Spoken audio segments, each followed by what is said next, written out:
All right.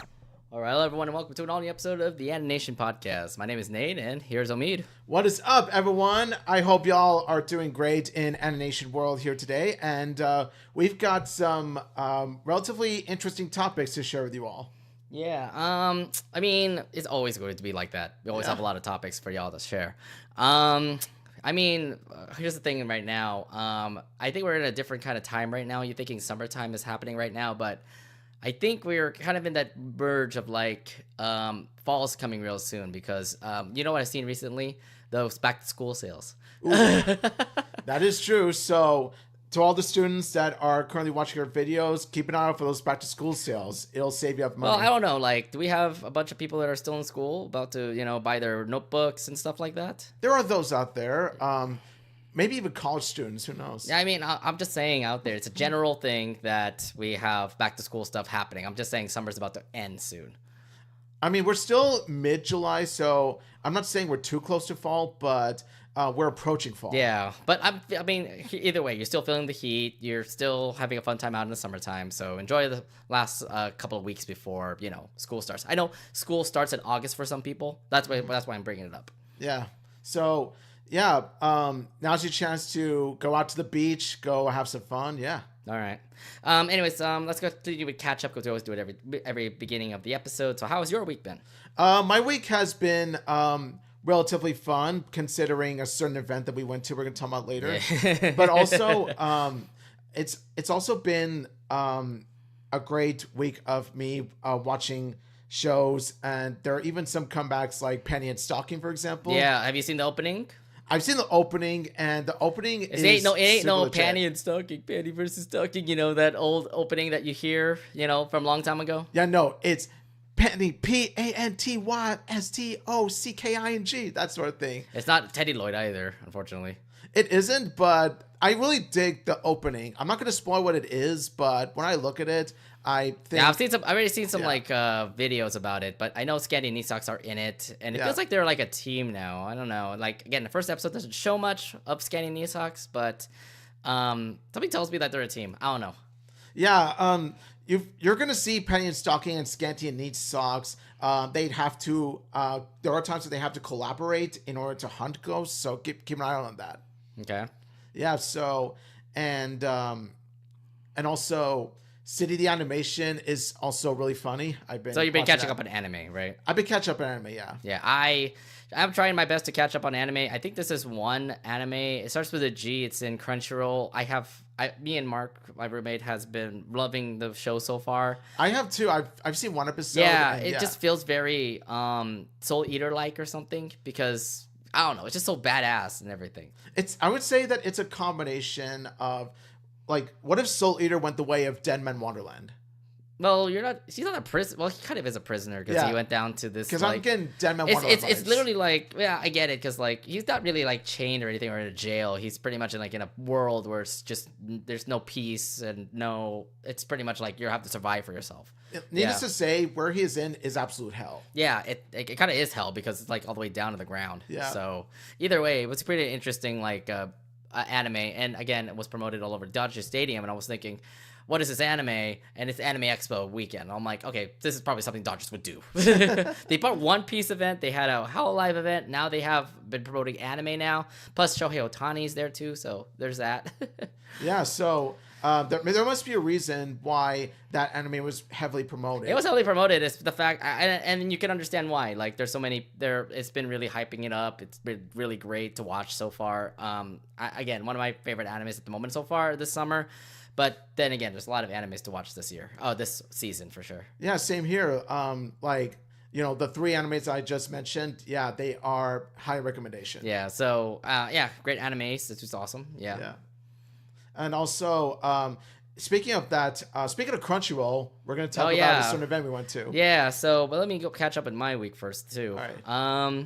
Not really much happened. I can't really actually recall what happened. I just remembered getting obsessed with this brand new horse anime. Horse Girl video game. I don't know if you guys know about this, but I've been streaming on it on Twitch. It's Uma Musume. I've been loving that game so far. I've been trying to catch up on a great career and stuff like that. So I don't know if you guys have heard about that game, but I know everybody on Twitch is playing it right now. VTubers, even the big name YouTubers are also playing it as well. So this has been a hype game, and I never expected it that everybody's playing a horse girl anime game. Like seriously, it's almost like, you know, any animal could become a waifu. Like you've had, you know, dragon waifus, deer waifus, and now horse waifus. What's wrong with horse waifus? Like, I mean, okay, to be fair, like I wouldn't consider them waifus. I just consider them horses because the thing is, you're training them to win the Triple Crown. You know? No, but I'm saying that in terms of anime girls, it could be like any species. Okay. But my thing is, like, I don't want to call them waifus because, you know, it's not waifus. They're horses. But anyway, so you have to tell me about this game, and I've heard from word of mouth as, you know. Yeah, have you actually, like, seen people play the game? I haven't seen people play the game. The most that I've seen was when you showed me it. Yeah, I mean, I should show you more about this game. I mean, eventually you'll find, like, your favorite, like, horse girl, and you're going to train her to win the Triple Crown or the URA finale, you know? Mm-hmm. I mean, that game is, again, obsessed. And, again, go to Twitch, go to YouTube. You see a lot of people currently playing the game, and I'm a fan of it. And also, this is like a little self-plug, but yeah, watch me on Twitch. I also do stream Umamusume Fortnite games, so yeah. Yeah, I'm actually looking to start Twitch streaming myself, but that's for the future. You need a PC. Somehow you got to get changed to a PC, dog.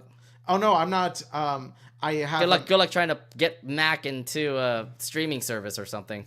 I have a Mac and I have OBS installed, so it's probably not gonna be the same though. No, but I'll find a way to make it work. Yeah, somehow you will. I just don't want to pay for a PC because it's currently way too expensive. No, it's not. No? Like you can buy some cheap ones like in freaking Micro Center or something. How much is that? Like $300, $500. And also get 2 monitors for like $1,000. And it's still come on. Don't. Here's the thing. Like, don't think about it like the price wise and stuff like that. You could at least, you know, think about it like, hey, you've heard enough. Maybe you could buy the PC, and then you can, you know, it's gonna be a huge investment back to you. It's a future investment, but the later the better. Maybe 2026. Why are you okay? I don't know. I don't understand why you always keep on putting timelines on this thing, man. Because I don't plan to get those anytime soon. Yeah, because you're obsessed with Nintendo. Is that what's going on? You're just going to be playing more Nintendo games? Because you're not playing PC games. That's the thinking. You're just playing more Nintendo games and, you know, all the console games. I recently got a Switch too, so I've already spent, you know, big enough on that. Yeah. Oh my God. I mean, you'll get into the PC Master Race eventually. Yeah, but no. I'm gonna be I dream of being a Nintendo streamer. No, good luck with that. You need to have a lot of other things with that, but that's why I just rather prefer the PC. But nonetheless, but yeah, I get obsessed with that game. I've been doing Twitch streaming. I'm still trying to figure out how my Twitch streaming is going to be as I continue on with a new job that I have. But yeah, and then Sunday was the one that we're gonna be discussing this week because we have been wearing these shirts. I don't know if you guys have been noticing, but we're wearing the same shirts today, right? Yeah, we're wearing twinsies. We're wearing the same shirts because the artist that is currently in the shirt is Ado. Her concert was actually performing here, where we're in the area that we were living in. And oh my God, the show was absolutely hype as hell, I would say. It really is. It was definitely quite a concert experience we'll never forget. Not just because of the songs, not just because of the performance, but because of the wide crowd. And also the stadium it took place is massive. Well, the stadium was like our old hockey stadium. Yeah. And to be fair, like, I think it made sense for it to actually be held in that stadium, considering how big Auto fans are. It sold out, like, in a couple of days when pre-sale came in. It didn't surprise me. I wasn't surprised at all when I came to learn that from you as you sold me the ticket. Yeah, well, you should know better. I think Auto has, like, her fans and stuff, right? I know Auto is big, but I was just wondering, like, I know her tickets sold out quick, but how quick? Like, in a couple of days. Ooh, couple of days. And remember, pre-sale started on January, so, and then we had to wait till July to watch the show. But no, I remember like going to Crunchyroll's like website. I remember seeing that Auto pre-sales was happening with them, and they even said the date right there. And the code for you to actually get those pre-sale tickets. So me and a couple of friends were trying to figure out how to get those tickets. But it was so weird because like couple of my friends went down to the bottom of the arena to watch the show on the floor to say, and then we watched it on the upper deck to say. Yeah, we were like somewhere in the upper area. Yeah, and it's not bad. I mean, we were still able to get to see Otto. but you can't see Otto because I don't know if you guys, again, people with me may not know who Otto is, but she performs mostly in a box. She loves to hide herself, by the way, and that's okay with me because the only thing that matters is her talent. She sings absolutely amazing. Like her vocals are out of this world. Like you can see her just sing so low to a very high pitched like noise. And I'm like, how do you do this? And ow, because like I was trying to sing it, and I'm like, ow, I get my vocal cords, ow. Not only that, but even though you could just see her shadow, you do see her dancing. And yeah. That's the other thing too. Well. Like she can dance, and she's like entertaining the whole crowd with her dancing. So I just thought like this performance was absolutely awesome. And the music that she does is like, you know, the songs that she sings. Some of you may know them. If you watch One Piece, the One Piece film Red, she is performing the songs that Uta sings. Yeah, and also, if you're a Spy X Family fan, then she has performed Kura Kura, which is the Spy X Family Season 2 opening. Yeah, so she has been well known in anime, but she has done her own songs, and she's been doing it for quite some time. But yeah, the whole concert was just absolutely amazing. I mean, I just couldn't be able to. I remember like us with our pen lights up, just like, you know, celebrating to all the songs that she's singing and stuff. The pen lights really did help further enhance this fun concert experience. Yeah, so I was just like floored, like absolutely amazed with everything, just all the concerts that she was performing and stuff like that. But yeah, but just remember that. But here's the thing about the San Jose show: our show was delayed a little bit. We went into the city for some dinner, like started up really early, and then we went to walk to the stadium, and well, you remember the line that we had to go through, right? Yeah, don't get me started on that line. So what happened was that because I had a drawstring bag, they had to move us to the line, the oversized bag line. I'm just like, wait. A drawstring bag isn't even that big. I wasn't mentioning that. Remember, we were like in the city still, walking to the arena, and we were waiting in line, and the line was already backed up to the city. Yeah. Yeah, because like the line was so long, they had to they pretty much like into multiple lines. No. I'm just saying. No, we were in the city waiting for Otto to get into the arena. It's long because like, you know how big the freaking walk is from where we were eating all the way to the stadium. Yeah, needless to say, the line went like, you know, like across like from like the city, right? Yes. It went across the freeway. It went across the freeway. Yes. So we went across the freeway, and that's when we got a good look at how long the line really is, and it goes to show how many. Well, it tells you how many. It was a sold out show, and the thing was that the arena that held us up. I mean, obviously you got to held up all those fans. I was just shocked that everybody was there. Yeah. Like, here's the thing. Like, the show was supposed to start at 8:00. And we were still in line at 8:00, but we've been hearing rumors that the show didn't even start yet. So we were kind of lucky that we were able to, you know, get through the line and stuff. Because we also had to do some things as well, because his drawstring bag was too big and the line for bag was stupid. I don't know what's going on with the arena that we went to, but they did this whole TSA line thing where they have this like security check, and they literally have like this X-ray scan for your bags. It's like those things that you see at the TSA when you're flying. Yeah, they pretty much they do security clearance like airport style. Like TSA, they go massively hard. Yeah, but it's not like TSA. This is just only for a show. You're not going to check every luggage out there if a weapon is in there or anything like that, or water's in there, you know.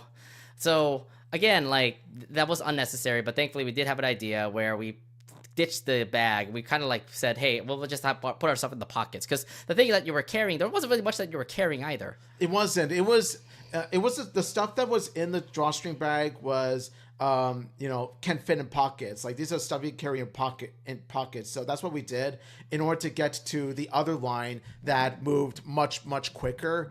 And so because of that, we were able to get to the stadium quicker than we thought. Yeah, and again, we went through it all. We were able to actually make it to the show before the performance started.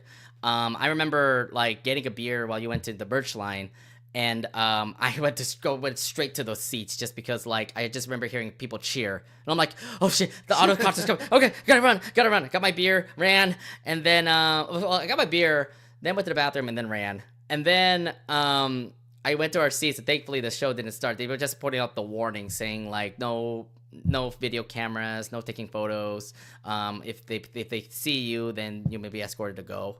Yeah, it's very different from your typical concert experience where there is a lot of recording, taking photos. But because Ado is a very private person, none of these things are allowed. Yeah, and it's just fine with me. I mean, we're there for the experience. Yes, I cannot be able to show you guys videos of what happened at the concert, but Otto has the videos. Just watch it, the guys. At the end of the day, all we needed was the pen lights as well as, us being there. So there are some things that are, you just want to like enjoy the experience. Yeah, exactly. And again, her show was just absolutely amazing. Like all the songs she sang and the visuals that came along with it too. Like, they were so sick. Like the visuals that we see whenever like the background happens and you see like the poster stuff up. Like I remember seeing her sing show, and like I remember like the characters in the background was actually from the music video. So yeah, I remember like the special effects, the lighting, the sound, everything was straight up professional. Mm-hmm. And then also the thing with Kura as well. It felt comic booky because it felt like so poppy and stuff like that. It really did. Yeah. It's helped by the visuals being similar to a comic book aesthetic. Mm-hmm. So let's actually break down like what's your favorite songs that you liked as Ado performed in the concert. Usewa. What's the first song of the freaking concert? Well, one of the two. I think like by the time I got my merch, I was in line getting the shirt. You were the first to arrive at the actual venue. Yes. And so you were getting a beer and heading to your seat. While you were doing that, I was in line to get the merch as long as it was. I just explained it, by the way. And then I got my t-shirt right here. I just explained what happened, but... And then I later on met you at the seat. Did you watch the Usewa song, or... I saw by the time I got to my seat, Usewa was playing. Yeah, there you go. Okay, so I arrived at the perfect time. Yeah, because like I remember you came in later than me, and I was thinking like you missed out on the Usewa song. No. I didn't miss out on the Usewa song at all. I missed out on the first song they played before Usewa. No, was not. There was no song. There was no song that performed first. Oh, there wasn't. Okay, all right. So by the time I got to the venue, Usewa there was a blue box that showed up, and we were thinking like, okay, if that's Ado, we can't wait for her to perform. And then she introduced herself, and then there you go. Ado performed Usewa. So thankfully, I arrived on time, and yeah, there are also some other ones I consider my favorites: New Genesis, Kura, Rockstar, Chandelier. Chandelier is actually made by Sia. But still, though, yeah, she did a cover, but that's not her song. I still count Chandelier because it was a song performed. Yeah, but it's a cover. And she has done covers. I remember she did the Unravel song, which is the theme song to Tokyo Ghoul. Also, Aishite. That's a good song. Yes. Yeah. I just remember New Genesis was the last song in the set list, and I was absolutely loving it. And I believe everybody else loved it just because it was a one-piece song, for one thing. But at the same time, we also did get to hear the backstory of like who she is. I thought it touched me, by the way, the way that she did talked about her backstory. Yeah. The fact that like she was mostly alone, doing songs in the closet. Similar to Bocchi the Rock. But like her mother like was also like saying, be quiet and stuff like that. So she couldn't really like portray her talent that well. But no, she's continued to practice on, and eventually she was noticed. And yeah, I mean, I think the thing that comes to mind is like she was a lonely person. She still had a talent for music and singing that, it was going to happen sooner or later, that her break is going to happen. Like I understand like it could be like the eventual things that happen with Bocchi the Rock, but it's not Bocchi the Rock. It's definitely something else. Like something that's kind of more something that is better for Ado. Yeah, it is. And yeah, you could just feel for her because she felt like an outcast during her time recording, like in the closet. And, we all have our moments. We felt like outcasts in one way or another. So we can all relate to Ado. Mm-hmm. Yeah. And I really relate to Ado. So the concert was just absolutely a blast. I know some folks were trying to still get merch after the show. I did get to see some friends at the end of the show. And yeah, it was just an overall fun time. I mean, the show was just awesome. And by the way, she is currently doing a North America tour right now, and she is actually performing right now. Actually, yeah, she's even though she's not in San Jose anymore, she's still in California. Well, thanks for pointing us where we're at. So right now, yeah, we were at the San Jose show, I guess. So right now, as we're recording, you can see the date on your screen there. She is performing in Los Angeles right now, in the Crypto.com arena. But she also does have spots in, She also does have spots in other. She does have concerts coming up in North America. So if you want to watch an auto show, and hopefully the tickets are not sold out yet, the shows are listed there on the screen right now. She's performing in Chicago. She's gonna be performing in Orlando, Baltimore, Toronto, and then ending her North America's tour in Honolulu, Hawaii. So needless to say, she's going to be over like different states, and so if you reside in those states, I just hope your show didn't get sold out, because I know that it definitely was sold out for us. Yeah. So chances are, if you're a big fan of Auto and you live in these states, definitely check them out. See if the tickets are still there. But overall, like, I'm great to have this merch. Also, I just realized this too. My friend actually told me you can still buy the merch online. So they still have the website in which you can purchase them, but the thing is with me is that I like to purchase them in the venue. Why don't you want to buy the plushie online then? I wanted to buy it just doesn't feel the same. You have the freaking, it's right there. Just buy it and then it'll be shipped to you. Plus you gotta keep in mind the shipping and delivering. Who cares? That's also Who cares? I'll pay extra to get a freaking plushie of Otto. I'm saying that, And you are very conservative. I don't understand what's going on here. Don't you dare call me conservative. It's more like, I don't want to say cheap, but it's more like penny pitching. Yeah, I know. Saving money. Dude, oh man. But I'm saying, like, I was aiming to get a shirt and a plushie when we were at the venue, but the plushie sold out quick. I'm not surprised by that at all. I'm just like, dude, come on. I mean, the plushie was there. That's cool. You're going to pay tax eventually. Yeah, don't remind me of that. But still, if you're looking to get, Auto merch, it goes to show that you don't have to go to the actual venue to get the merch. You can just go to the website. Yeah, just go to the website and just check it out. I mean, I just didn't realize there was a website until now. But yeah, you can buy the Auto merch there. But yeah, if you again, this is just our little analog about how great the Auto show is. Again, Auto is a great artist, Japanese artist who performed in many animes, including Spy Family and One Piece. Her shows are currently happening right now in North America. If the show is available for you to get a ticket, go grab one right now. If you're interested in watching an Auto.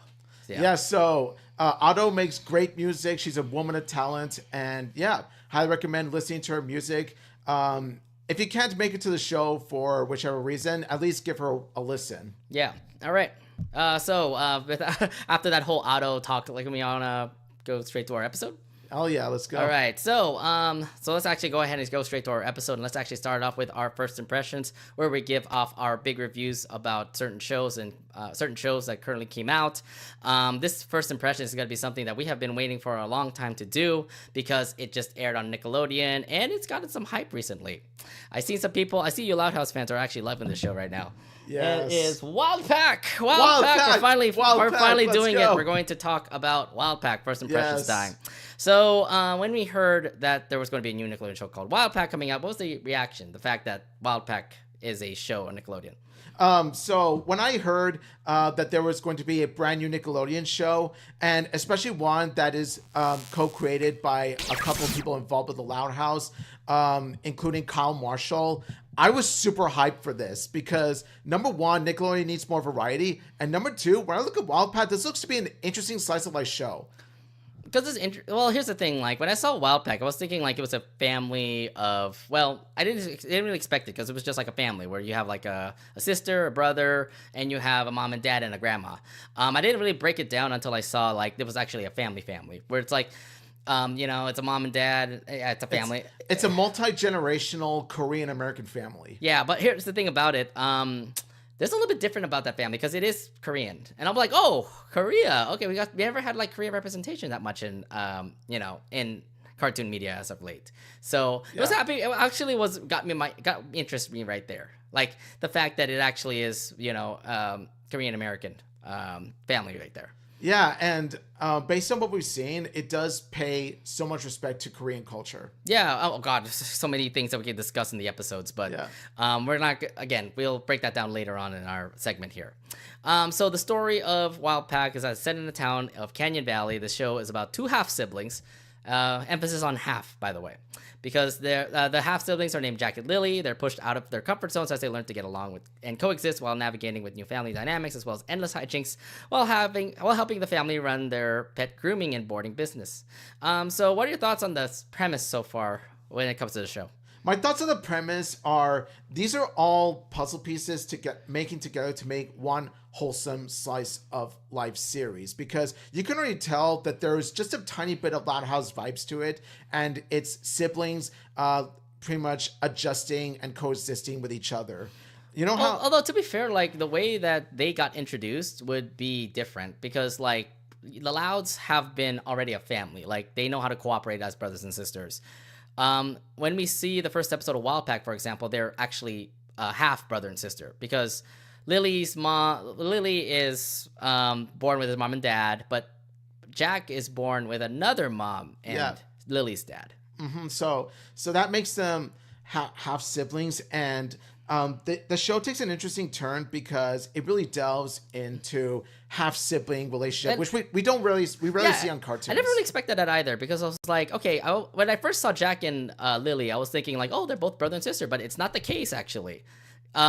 It's so interesting because Jack was like, how do you explain it? Because like he was hanging out with his mom throughout the first episode, and then he just moves in with the Wylde family.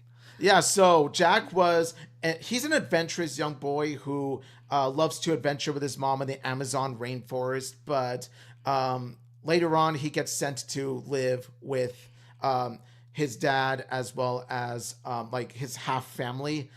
So it's Jack learning to adjust to this new life for the summer. Well, that's the thing. Like his life has been adjusted to just being with his mom, and his mom is like an adventurer. Like I don't know. It's interesting because like the way I got introduced to his mom, she was just like adventuring out, just doing his like her documentaries or something like that. While at the same time, she also has like the back of her mind saying like, I don't want my kid to go through these treacherous stuff that I'm doing right now. So he has to go live in the city with real friends, with real people, not just with their mom. How do you feel about that? Because it's like, I don't want my son to, it's like the mother saying like, I don't want my son to be a loner. I want him to, spend some time out in the summer with people instead of, what I'm doing. Yeah, see, like, as hard as it was for her to let Jack go, at the end of the day, she did him a huge favor. She did him a great service because it's exactly what Jack needs. Didn't Jack want that, though? Didn't Jack want to be with his mom? Jack wanted to be with his mom, but the thing is, in the long run, if Jack goes through the path of still adventuring into the Amazon rainforest, yeah, it is adventurous, but it hinders your social skills and it might put you in grave danger. So do you think this is a great move for the mom? I honestly think that as gut-wrenching as it was, you can understand why Jack's mom did what she did. Okay, yeah, I can understand that too. Now, the other thing too is that sucks is that we won't be able to see the mom anymore. Yeah, as I'm watching, I think to myself, okay, when is Jack's mom going to make another appearance? Because, well, she was a huge part of Jack's life. Yeah, I mean, it just stinks because, like, the first episode we get to see her, and then we don't see her ever since then. Because it's all about the Wylde family. It's all about Lily's mom and dad, and Jack's dad, and grandma also.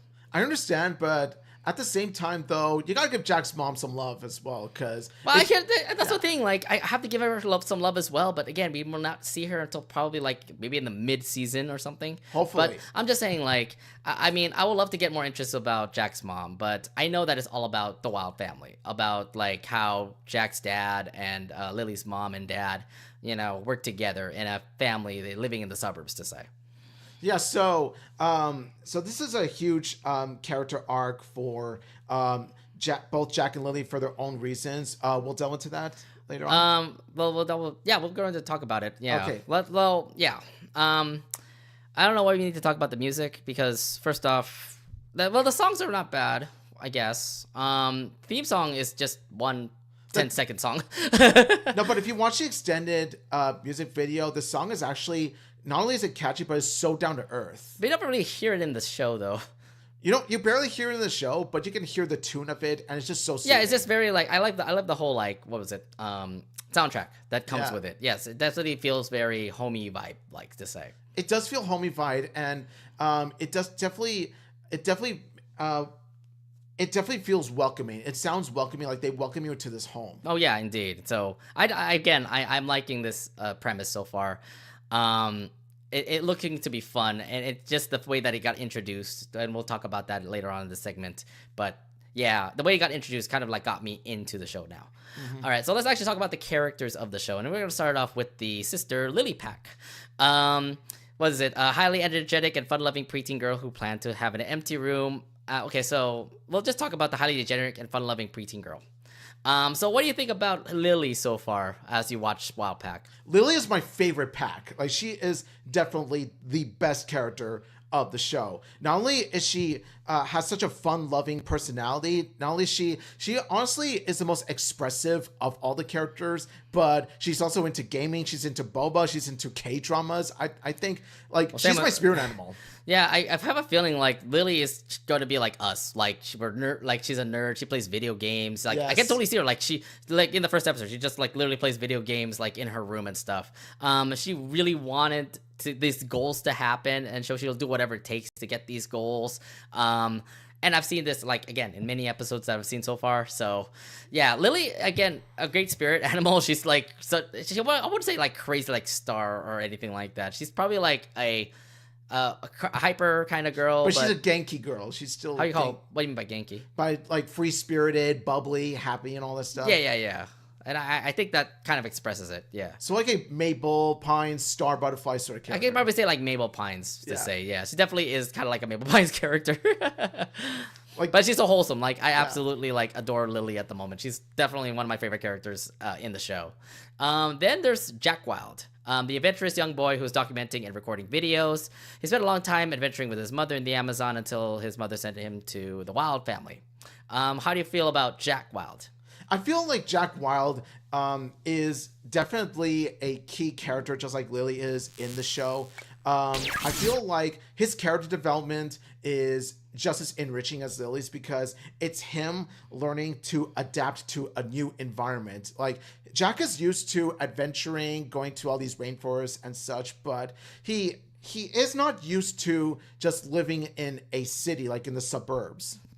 So, the only thing I really got from Jack is that he loves to record videos. And, you know, as a freaking documentarist, you love to actually put your camera out. Like, it's weird because I'm seeing Jack as like a IRL YouTuber. Or better yet, I'm seeing Jack as a future filmmaker. Yeah, that's what he's going for right now. Like, he is recording videos, he's making those videos published or something. Like, I love how he's just like to like vlog his like adventures with his family, which I think is really cool. I don't know if it means like a big video project at the end, but yeah, it's really cute. It's really cute to see that though for Jack to do that. Yeah, and I think he's kind of relatable to me just because it's like I'm a person who loves to record videos and, you know, do streams and stuff like that. I think he could be the next streamer. Right now. Yeah, he's probably the next streamer to say. But I mean, I can relate to Jack a little bit. Yeah. Yeah. So Jack and Lily both go through these character arcs of learning to get along with each other, learning to coexist with each other, because while Jack and Lily living together hinders their summer plans, they learn to make the best of the situation. This is kind of interesting because I just remember seeing them for the first time. They just don't really cooperate with each other. Like, I don't know how long it has been since Lily and Jack knew each other, but I guess it is a long time. Now, they've known each other for a long while, but it's just that, like, up until Jack was sent to live with the Wyldes, Jack and Lily have rarely seen each other. Maybe about, like, once or twice a year, maybe, but not much. No, it's not a lot at all. So it kind of, like, tells me, it was just so awkward just when I first saw those two together. I thought they were going to be like, brother, sister, yay, and it didn't happen. It was like, hi. Uh-oh. There's a tension that was happening between those two. The drama really happens right when Jack approaches the front porch of the Wylde's home. Yes. That's when it all starts. Because the thing is, like, I don't know. That's the thing I was going to talk about next is going to be the parents, by the way. I don't know what's going on with William and Minju, but both of them, they're not really the best parents, I would say. Yeah, Will and Minju, they do mean well, but there are times where they do tend to slip up. Yeah, because here's the thing about these kind of parents compared to like other parents that you see in like, cartoon families. They're kind of relatable and funny. You never get to see parents who are like silly and funny. Yeah, they focus more on the comedic aspects of the character than the parental aspects of the character. Mm-hmm. Like they are serviceable as parents. Like they do take care of them as such. But whenever you see them on screen, it's mostly them doing their comedy bits or shenanigans, or even exchanging one-liners with each other. Yeah, and of course they're trying to do their best to at least like accommodate with Lily and Jack.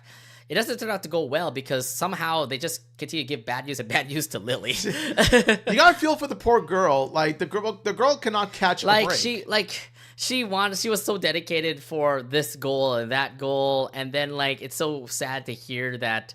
Yeah, was it? You get to see it's weird to get to see the mom and dad try their best to like, hey, you tell the news. You tell the news. No, I don't want to see her like that. Then they're just so funny. I actually kind of like Minju and William right now because both of them have been pretty funny as parents. They're hilarious. Honestly, they're not the perfect parents, but they are really hilarious to watch. Mm-hmm. So let's actually talk about William because he's the dad and he's Lily and Jack's biological dad. Which is he's like well-meaning, loving, sometimes goofy. How interesting did you hear that? The fact that William is actually the dad of Lily and Jack, but it's weird because the Jack was born with another mom, but Lily is born with the mom that she's currently with. I feel like William is the glue that holds Jack and Lily together because he's the biological father of both of them, even though Jack and Lily have different separate moms. They do have one in which they share blood with, and that's their father. Yeah. So I feel like William Wylde is the definitive parent of Lily and Jack biological wise. Yeah. And then there's also Wylde Pak, who's Jack's stepmother and Lily's mom, who does her best as a loving mother, husband, and stepmother. Yeah. So wait, she's not a husband. Like she's Will's wife. She's Will's wife. Loving mother, husband, and stepmother who are trying to maintain the pet grooming business. So the pet grooming business is actually the big wife thing. Wife and stepmother. Yeah. Sorry, I got off now. They actually work together as a pet grooming business. Like, how do you like about that? Like, they have a pet grooming business as like their secondary thing. I do like the fact that they have a small privately owned business of their own as a way of showing love and showing so much support for small businesses in general. Like, it's not your, it's not a big store or it's not a big restaurant that they own. No, it's a small privately owned pet and grooming business. And it's kind of their business. And plus, like, I think they're like accommodating the neighborhood with all kinds of pets. And it's like all kinds of pets. Like, they work with flamingos, beavers, dogs, like the typical like animals, but it's some extraordinary animals like a flamingo, for example. Yeah, there's even one that Lily games with in the opening. Like, it's the dog. Oh, I was kind of wondering about that too. The whole family has pets. Yeah, I was like, okay. Or more like it's not more like pets so much as clients. Yeah, and they keep their clients in their house. They have monkeys in the house. I'm like, apparently, is it like, okay, not only do they pet and groom them, but they also babysit them somehow? Yeah, I guess so. just to get the grooming service going. It's quite an interesting little business they have. But yeah, there's the parents, but then there's also one other character that also is in the show, Harmony, who is Minju's mother, Lily's grandmother, and Jack's step-grandma, who is very caring towards her family, although a bit stubborn sometimes, and she's also loving K-dramas. Yeah, I'm gonna say this right now. Harmony is my favorite parental figure of the three, because Harmony, I feel, is the wisest of the Paks, and also there are times where she could be a bit badass herself. She kind of is, especially like I remember like they did a preview of this episode where they were in like this grocery store. Yeah, that's where she ends up getting all badass. It's like, let's go train to get these like great cookies or something. And plus she has some funny moments like where she's fighting with Lily over the TV remote. So I was like, okay. Which does make for a great comedy because the comedy it delivers is very creative. Yeah. Also, I gotta talk about Lily and Jack trying to like be each other. Lily is quite interesting because she's only like rooted to her suburban town, while Jack is like trying to being show offy, like saying, I just remember this one joke where like Jack says like, at least I've been to Korea or something like that. That's the reason why he knows. That's the reason why he knows Korean language. Like he even speaks it. I was like, oh, this is sick that he actually knows this Korean language and also speaks with them in Korean. Yeah, the show even explains, the character even says outright that he's been to places. And what I like about Jack is that he adapts and learns so well to each different kind of environment, whether it be Korea, whether it be Amazon rainforest, whether it be the suburbs here. It's because he was with his mom, and his mom was an adventurous, woman, like going out to all these places to get her documentaries done. So Jack gets these kinds of genetics from his mom. I mean, yeah, and you're also living with your mom for so long. I mean, you probably learned a thing or two. So yeah, of course you'll pick up on that. But yeah, there is this banter in which Jack says, "At least I've been to places." And you've been to no places. I'm just like, okay, yeah, I remember seeing that. I thought that was a funny bit, honestly. Like, I've been to places, you've been to no places. I'm like, oh, Lily, you're gonna take that? Ooh. that's a bit of a burn, but yeah, Lily, she could afford to go to some places, maybe conventions. That's still not a place, But still, though, it's I actually want to see an episode in which Lily does travel with Jack. That would be pretty sick. Who knows? That could be a movie coming up soon. Who knows? Like Lily's first time out of the United States. Yeah. We just hope that the show becomes successful enough to get a movie, but it's up to us. Yeah. So let's actually break down the animation, because if you look closely at the animation, it has a down-to-earth yet wonky aesthetic style. There's also slightly vibrating line art around the characters. Plus, there's so much expression given to the characters, especially Lily. It was the fact that, like, every time that she ever overreacts, she goes, like, hella anime mode. Yeah. she goes anime mode. She goes, like, wide-eyed, wide-faced. I just remember that one picture where, like, she gets angry and she just, like, go over towers. Jack goes, or something like that. Like, she's the most anime-esque character in the show, and that's why I love her. Yeah. It's like, I want this stuff. Like, I remember that meme, too. It's just, like, Lily is definitely, like, that anime character everyone loves. Yes. Also, if you just noticed, the animation company that actually worked on this cartoon was actually Jam Filled, actually well known for making a lot of Nickelodeon cartoons, such as Loud House and the Casa Grandes. Ooh. Yeah, so this is what I mean why I'd say the Wylde Pak has some Loud House vibes, and it's not just due to the creators, but it's also due to the style of animation and due to the wholesome family vibes that you see in the show. Yeah, I love it, by the way. Like, so the thing about the animation, like, it does kind of get a little bit choppy sometimes. It's not like smooth like what happened with the Loud House and Casa Grandes, but it is something like of a different art style that I kind of enjoy, even though it's not like the smooth flowing animation that you see before. It's still like a great art style that they use, and the character design is also really great. But yeah, I mean, if anything, I still get to be attracted to the show. Yeah, I never had a problem with the animation style at all. In fact, I feel like the animation style is very appropriate in terms of how the animation blends in with the story, the characters, and the overall slice of life environment of the show. Eventually we had to have more slice of life moments happening, because it's just mostly them in the Wild House, but like there could be more things happening out there in their suburban house. It's their suburban town, to say. Yeah, I'm actually curious. I think like there are some things that do need to happen in the show. One, have a family adventure outside of the suburbs. Number two, show Jack's mom again, because Jack's mom deserves some love. And number three, I definitely want to see some more of these characters that live in the suburbs and give them prominent roles. Yeah, well, that will be in a later topic to say, because right now, let's actually talk about like the episodes that we've watched so far. I mean, we've all watched the first episode. It's currently on Nickelodeon's YouTube right now. The way that it got introduced actually is a great way to introduce like the family, because like you just know that, we didn't know about that Jack and Lily were not really brother and sister. They're like half brother, half sister. And the way that they introduced like how Jack and Lily were going to be, I think speaks well, because like, well, you get to hear William talk to Jack's mother, and it was so awkward. Speaking of which, they're again bad parents. I don't know what's going on.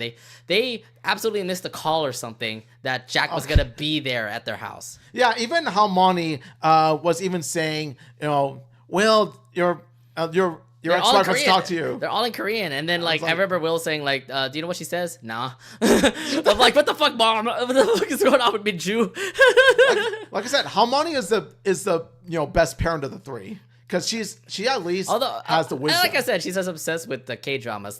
Even if she's like sleeping, she's even gonna like hit someone saying like, "Hey, I'm watching my show" or something like that. One thing you don't mess with an old lady's viewership of K-dramas. Yeah, I guess that's how it is in Korean culture. But yeah, the first episode absolutely shocked me. I was just like, oh, I didn't know that Lily and Jack were half brother, half sister. I didn't know that we're gonna go this route. And I think that's a great way to introduce the route. The fact that we're mostly focusing on Lily's family, because Jack's family is half a family because the mom is gone. Yeah, and I like what makes this show unique is that it focuses on the dynamic of half siblings, whereas most cartoons we've seen siblings, mothers and fathers of full blood. But this is half-blood siblings, so I'm glad that they went with this direction. Also, Jack living in the city for the first time. You get to see that he does kind of feel like an outcast. I could go back to that grocery episode. Like, he doesn't know about, a Korean market to say. And at the same time, I don't know what's going on with those people that really think that Jack is not part of their family. What the hell? Well, here's the thing. It's only Lily that, ostracizes Jack. That pretty much, it's Lily that doesn't automatically accept Jack as part of the family just yet, due to hindrance of plans. But the parents, though, at least the parents do their best to accept Jack into the family. Mm-hmm. Although not in a perfect way, there could have been better ways to show Jack that, but they do their best with him.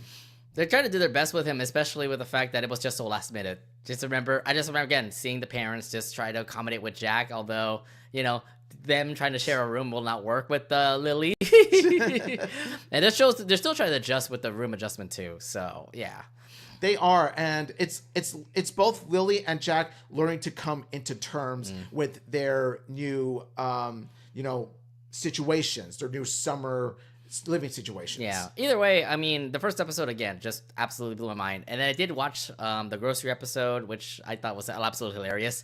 I don't know what's going on with Will, but apparently I think he has some gay vibes. You remember that? You remember that one guy? That one Minju's ex-boyfriend. Yeah. Wait, really? Is that? Oh, I didn't know about that. Ooh. That hunky guy. Yeah, the guy who runs that store. Yeah. And so the grocery store. The grocery store episode, the best way to describe it is that they made the grocery store into an all-out war zone. Yeah, because they wanted to get those apparently rare cookies. And they made it so creative because even though it's just a grocery store, like they do a good job into creating this war zone vibes to it. Also, Korean market vibes. I mean, I do love the fact that old grannies come into the Korean market saying oh, you can talk to shoppers and all that jazz. And also a bunch of the families also there's a bunch of things that also are a part of an Asian market. They have durian out of all places. Durian, yes. And they also gochujang, and I'm like, oh my god, these are all Korean food stuff. I love it. This is great Korean representation. Love it. It's like 99 Ranch when you go to 99 Ranch. But I'm just saying they did their homework actually with trying to make this a Korean American family, and they did a great job trying to represent the Korean culture there. With the fact that Korean markets are like this, they have fish markets, they have seafood markets, they have all these foods that make food make the food Korean to say. Gochujang is awesome sauce to have. Yeah, I mean, again, like this was just like shocked me, the fact that this episode was just so good in actually representing Korean culture there. Yeah, and it's not just this episode, but the entire episode. The entire show does such a wonderful job in representing Korean culture, all the way down to some of the characters even speaking Korean at some point. Yeah, I mean, well, Jack does speak Korean, so... Yeah, and also, there are times when Halmoni, there are times when Minju well, has Halmoni is... I imagine Halmoni will speak Korean anyways, because she's, a grandma. So, yeah, it does such a wonderful job in representing Korea in every aspect. And then I remember this one episode I also saw where this one person gave a bad review to the... And then Lily went crazy. Yeah, Lily went crazy. She went all conspiracy theory person here and there. And from that moment on, I thought, okay, from this episode, she is definitely up there. Yeah, she's definitely like a huge, bright breath of fresh air to say. Best pack. Yes. So yeah, that's all. Okay, seriously, that's my first impression because I only saw those episodes right now. Any other ones you want to bring up? Yes, I want to bring up how Lily accidentally messes up Jack's laundry. That's also one. And also, there's this one in which Lily gets jealous over Jack and Halmoni bonding, and there are all kinds of others. Yeah. I mean, again, those episodes have been great. Again, I have to catch up on this show at the moment. I know there's currently 7 episodes so far that came out for Wylde Pak. But yes, if anything, let's talk about our overall impressions. How was your first impressions for Wylde Pak? I loved Wylde Pak. Wylde Pak was definitely what Nickelodeon needed in their lineup, and it's definitely what I definitely needed in order for it to become, I'm going to say this right now, Wylde Pak is definitely like the next Loud House. It's a second Loud House in a sense because of how much traits it shares with Loud House. Yeah, I'm enjoying this show so far. Again, this show has been really impactful with the fact that there's Asian cultures representing, and I love it how it is so far. But the fact that what is it? Korean culture is being represented. Who knows what others are going to be represented next? And I love how Jack is trying to integrate themselves in the family, even though it's been so long since Jack has ever met up with the Wyldes. So I have to say this. Sorry, Paks. Wylde Paks. Shoot. They're called. Sorry, I get it wrong because the Korean family name is Pak. Yeah. It does take a while to kind of distinguish the two names, but. It does take just a bit of practice. Yeah. Nonetheless, I will be watching this show. I need to catch up on the show, like I said. It's been impressive so far, and I really hope this is the Nickelodeon's next stronghold when it comes to a show. Because right now, Nickelodeon, again, has SpongeBob, has Loud House, but they also do have Avatar. They also have, Dora the Explorer, Blue's Clues, etc., etc. Why don't we have a new franchise try to be the next, Loud House to say? Yeah, so come on. The Wylde Pak is a perfect example here. And I really hope it does go to 2-3 seasons or something. Wylde Pak definitely fits a bill, and I really do hope that this show turns out successfully for it to be renewed for more seasons and even get a movie on its own in the future. Who knows? But I'm rooting for Wylde Pak to be successful. Yeah, I'm rooting for Wylde Pak to be successful. Well, can't wait to watch more episodes. New episodes of Wylde Pak are currently airing on Nickelodeon right after a brand new episode of The Loud House this month. So go ahead and check it out on every Friday. So go ahead and check it out when you have when it's Wylde Pak is on. High recommendation. We really love it. So check out Wylde Pak, guys. Lil Lee. All right, let's move on to our next subject here. We're going to do some quick news here. We're going to talk about a certain show that is going through some trouble right now. And when I say trouble, it's more towards the companies who currently own it right now. And that is South Park. South Park currently, if you haven't been noticing streaming services lately, South Park has removed all its episodes on Paramount Plus. This is because of the ongoing thing that's happening between Paramount and Skydance. This led to Trey Parker and Matt Stone, who both created South Park, to have some feuds with Paramount. So when you heard about this whole thing going on right now, how disheartening were you hearing about it? As a huge South Park fan myself, it's one of my top favorite shows ever. It really disheartens me that South Park is currently going through this situation. And I especially feel for Trey Parker and Matt Stone, how frustrated they are with the whole mess with Paramount, how it's affecting their show. Because, they're getting the short end of the stick with this BS, So at the moment right now, I remember before when I was watching South Park, the only way to watch South Park would be on HBO Max and Paramount Plus. My thing was that you could watch it on both and you have all episodes there. So my thing was like, I was kind of more towards focus on HBO Max. So I watched it over there. I didn't realize that South Park was actually on Paramount Plus too. Yeah. Keyword being was, but unfortunately, like I said, internationally, the entire show is, being removed. I mean, there are still specials that you can watch on Paramount Plus, but still, though, it's just the specials. So the international streaming service is gone. Like, no one can watch South Park outside the United States. No one can watch South Park outside. So the United only States. HBO Max folks can watch it, but that only for the United States folks, right? Yes. So that kind of does make sense why they kind of are angry, because like not a lot of people are watching South Park because of this. Yeah, exactly, and because of this, because also keep in mind that Warner Brothers and Paramount had a contract deal in terms of South Park stream rights that are about to expire. So after it expires, who knows what sort of consequences dire for all parties involved. So at the moment right now, is Paramount... well, they kind of broke off the deal already, even though they had those like contract rights to stream for quite some time, right? Mm-hmm. Warner Brothers and Discovery, when are they going to end? I don't think they're ending in quite a while, though. I mean, they aren't, but at the same time, though, because I think one thing that is kind of messy about this is, how Paramount is poorly handling South Park, because South Park is one of Paramount's biggest IPs along with SpongeBob. So Paramount Global definitely needed South Park. Wait. I don't know about that. Yeah, no, because like when you go to Paramount Plus, what else do you watch besides SpongeBob? Like South Park is CBS, up there as well. CBS, UEFA, what was it? Comedy Central. Yeah, you're right. That's on Paramount Plus too. Yeah, exactly. Yeah. So in a way, like you're sort of like Paramount is kind of like hindering themselves with this move.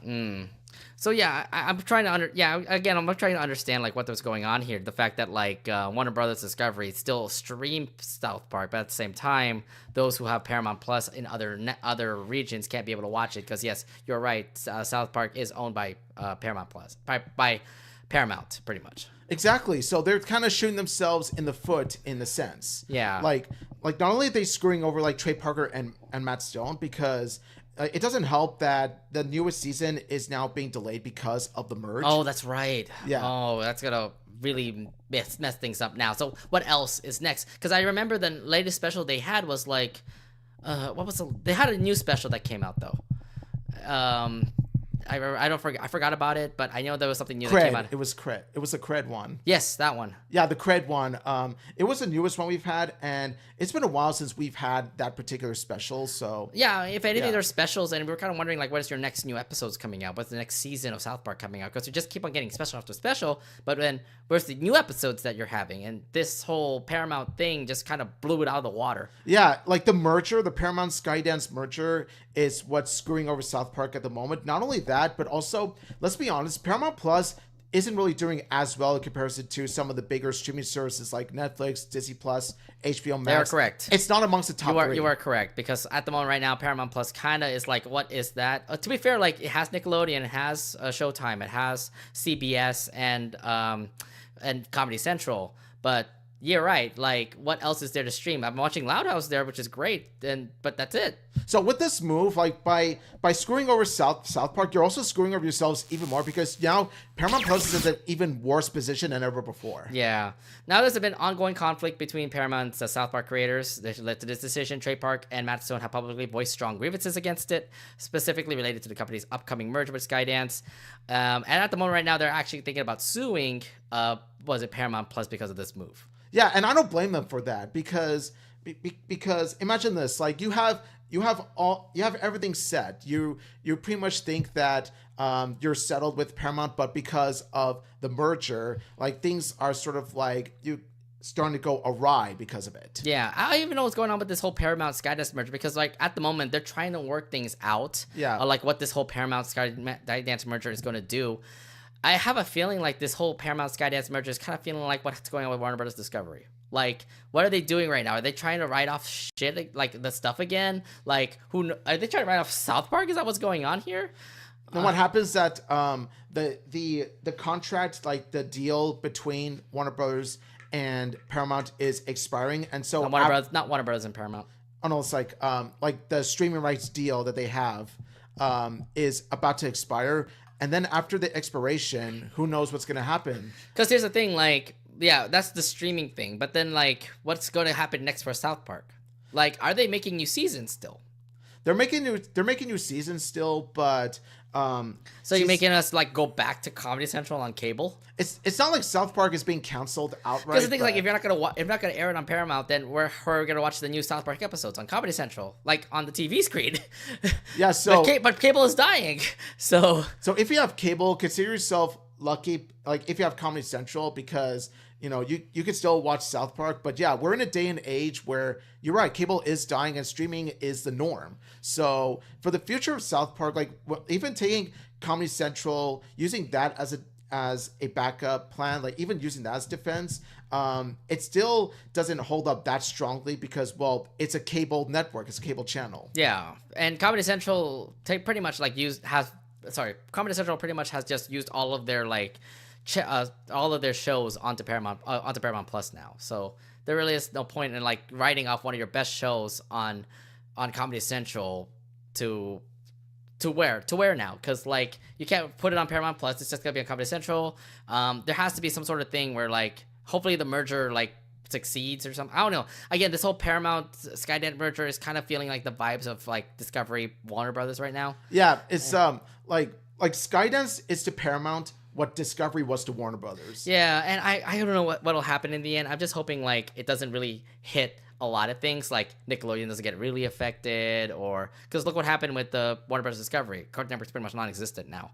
So yeah, let's just say that, you know, merging with Discovery is the biggest mistake Warner Bros. Has ever made. But it's happening right now with Paramount and Skydance. So and Paramount is, you know, making the same mistake as Warner Brothers did. Like they're merging with a company that doesn't need to be merged, you know? Yeah, I mean, like Paramount does need help, honestly, because like at the moment it looks like Paramount has been really faltering in the numbers, and I don't blame them because they have not been doing great with their content. Like especially Nickelodeon fans. Like you Nickelodeon fans deserve more than just SpongeBob or Avatar or Teenage Mutant Ninja Turtles, right? I mean, they're all great shows, don't get me wrong, but you need more variety. Right, like, you know, a bunch of the shows that we love right now. Like Wylde Pak. We just talked about Wylde Pak. Yeah, and, you know, Comedy Central's doing well, Showtime's doing well, but, like, nobody is really, like, focused on Paramount Plus. Like, the reason why that they're needing a merger or something, but this whole Skydance Paramount thing is just not doing well. And, again, I feel bad for the future of what'll happen, but yeah, fingers crossed that something good will happen to South Park. This is unfortunate news for those who are fans of South Park because the South Park specials are still available on Paramount Plus, but if you catch the South Park TV shows, it's on HBO Max for now. But everybody else internationally can't be able to watch it. So, which is unfortunate. It's really unfortunate. Yeah. Do you think there will be a streaming service like new deal coming out real soon for South Park? What's your feelings towards the new streaming service rights for South Park? I mean, I really do hope so, but I'm at the point where I'm just like which streaming service could acquire South Park? Like I've heard speculation. This is just speculation. I'm not saying it's gonna happen, but there's been some speculation that Netflix might pick up South Park. Might. Just remember, like, who else picked up like shows? Hulu picked up Gumball, a Cartoon Network show. Netflix picked up Sesame Street, a PBS show. Oh, you know what? Since Amazon Prime Video is already a home of raunchy adult animated cartoons, why not pick up South Park? Add South Park. Oh my God, you're gonna have Amazon Prime compete with Netflix now.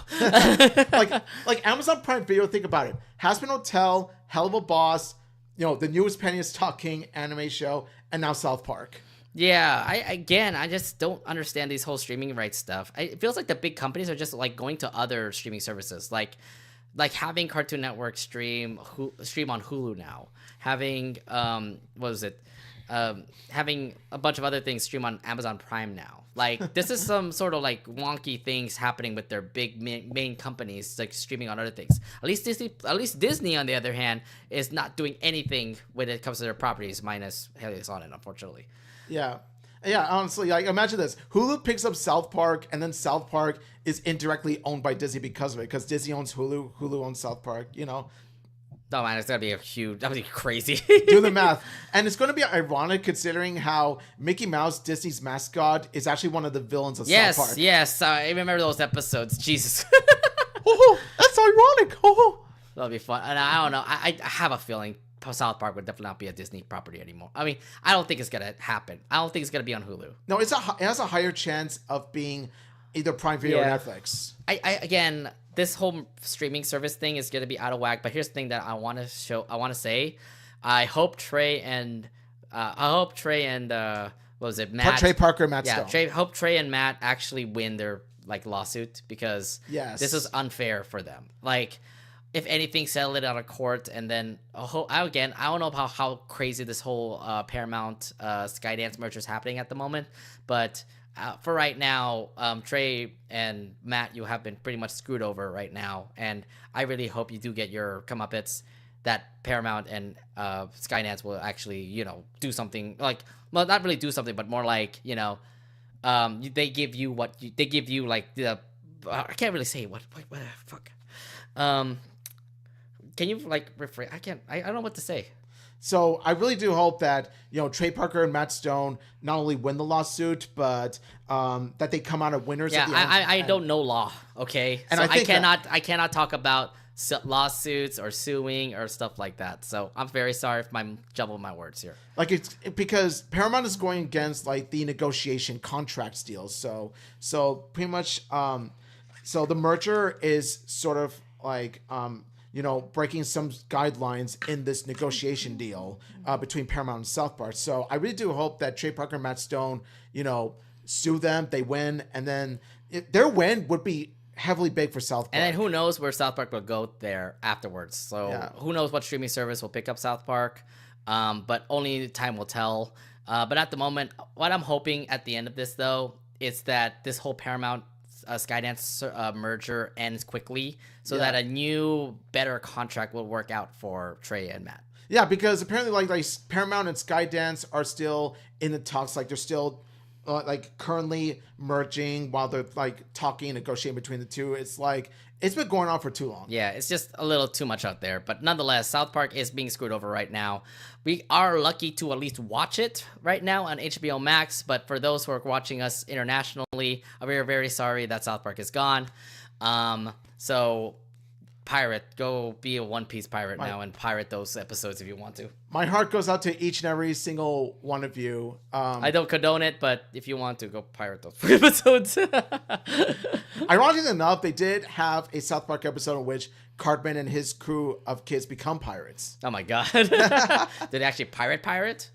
Yeah, they actually traveled to some sort of island in the Bahamas or something, a deserted island. Oh, I thought you were talking about pirating content or something. No, Cartman, Ike, Clyde, and all that stuff. They actually became pirates. Oh, okay. And land of the pirates, we.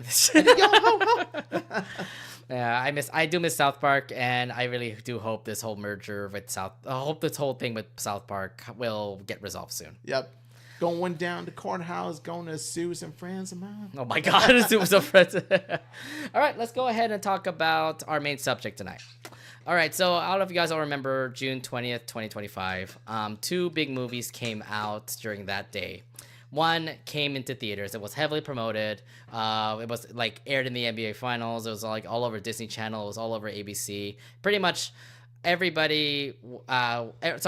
network pretty much had a commercial about this particular movie. While this other movie that also started on June 20th, 2025, literally had no promotion at all. The only thing that you could be able to watch from this particular movie is a trailer on YouTube. Now, these two movies ended up coming out on June 20th, 2025, and in the end, the whole thing about the results between these two movies was shocking. Everybody in the animation world was just absolutely shocked at what the heck happened in this weekend. So let's turn back the clocks and go back to June 20th, 2025 and talk about these two particular movies, Elio and KPop Demon Hunters. Yeah, so June 20th, 2025 was pretty much I'm not going to say Barbenheimer of animation, but it was during a time where two hit movies came out on the same day. the only difference is one was in movie theaters, one was on streaming. So let's actually talk about how we end up both loving let's actually talk about how we both know about these movies. First off, Elio. Like, you'd heard about the hype about Elio before. Like, we were in a convention 1 year before it premiered, and we were like hyping the heck out of Elio. Yes, we were.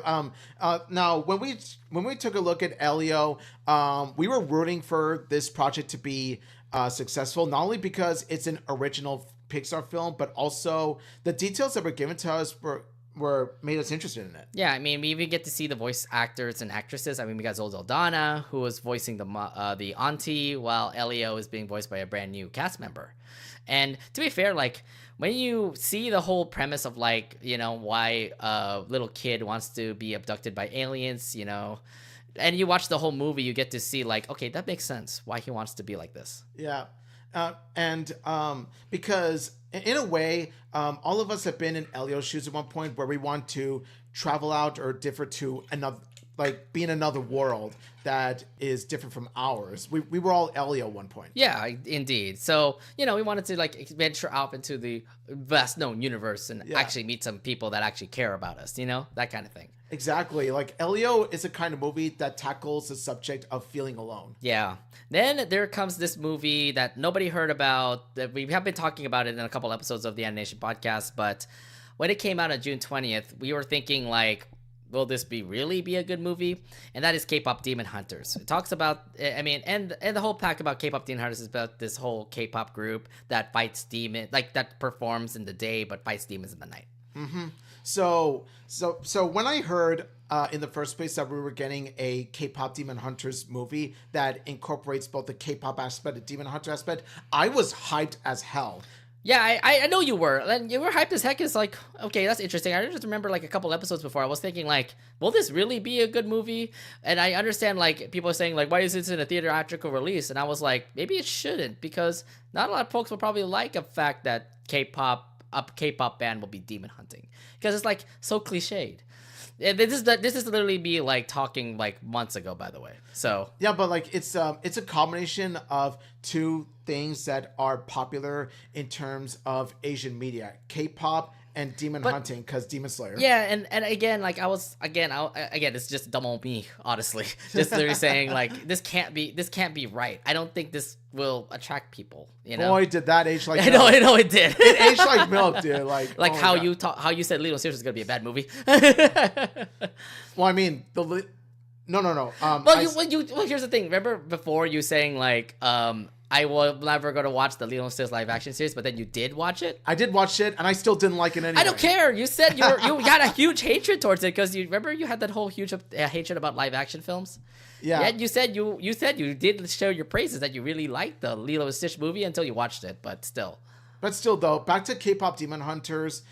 K-pop Demon Hunters. From the idea alone, I was hyped for it. But then, as more trailers and more footage was showing, the more we saw the movie, the more we liked it. Yeah, I mean, that's what I think got me into K-pop Demon Hunters, because I think it was something about along the lines of, like, how the trailer went, because the trailer did look kind of appealing. Like, the character designs look cool. It kind of reminds me of what was it, like Mitchell vs. Machines, but, like, more actiony than what Mitchell vs. Machines did, you know?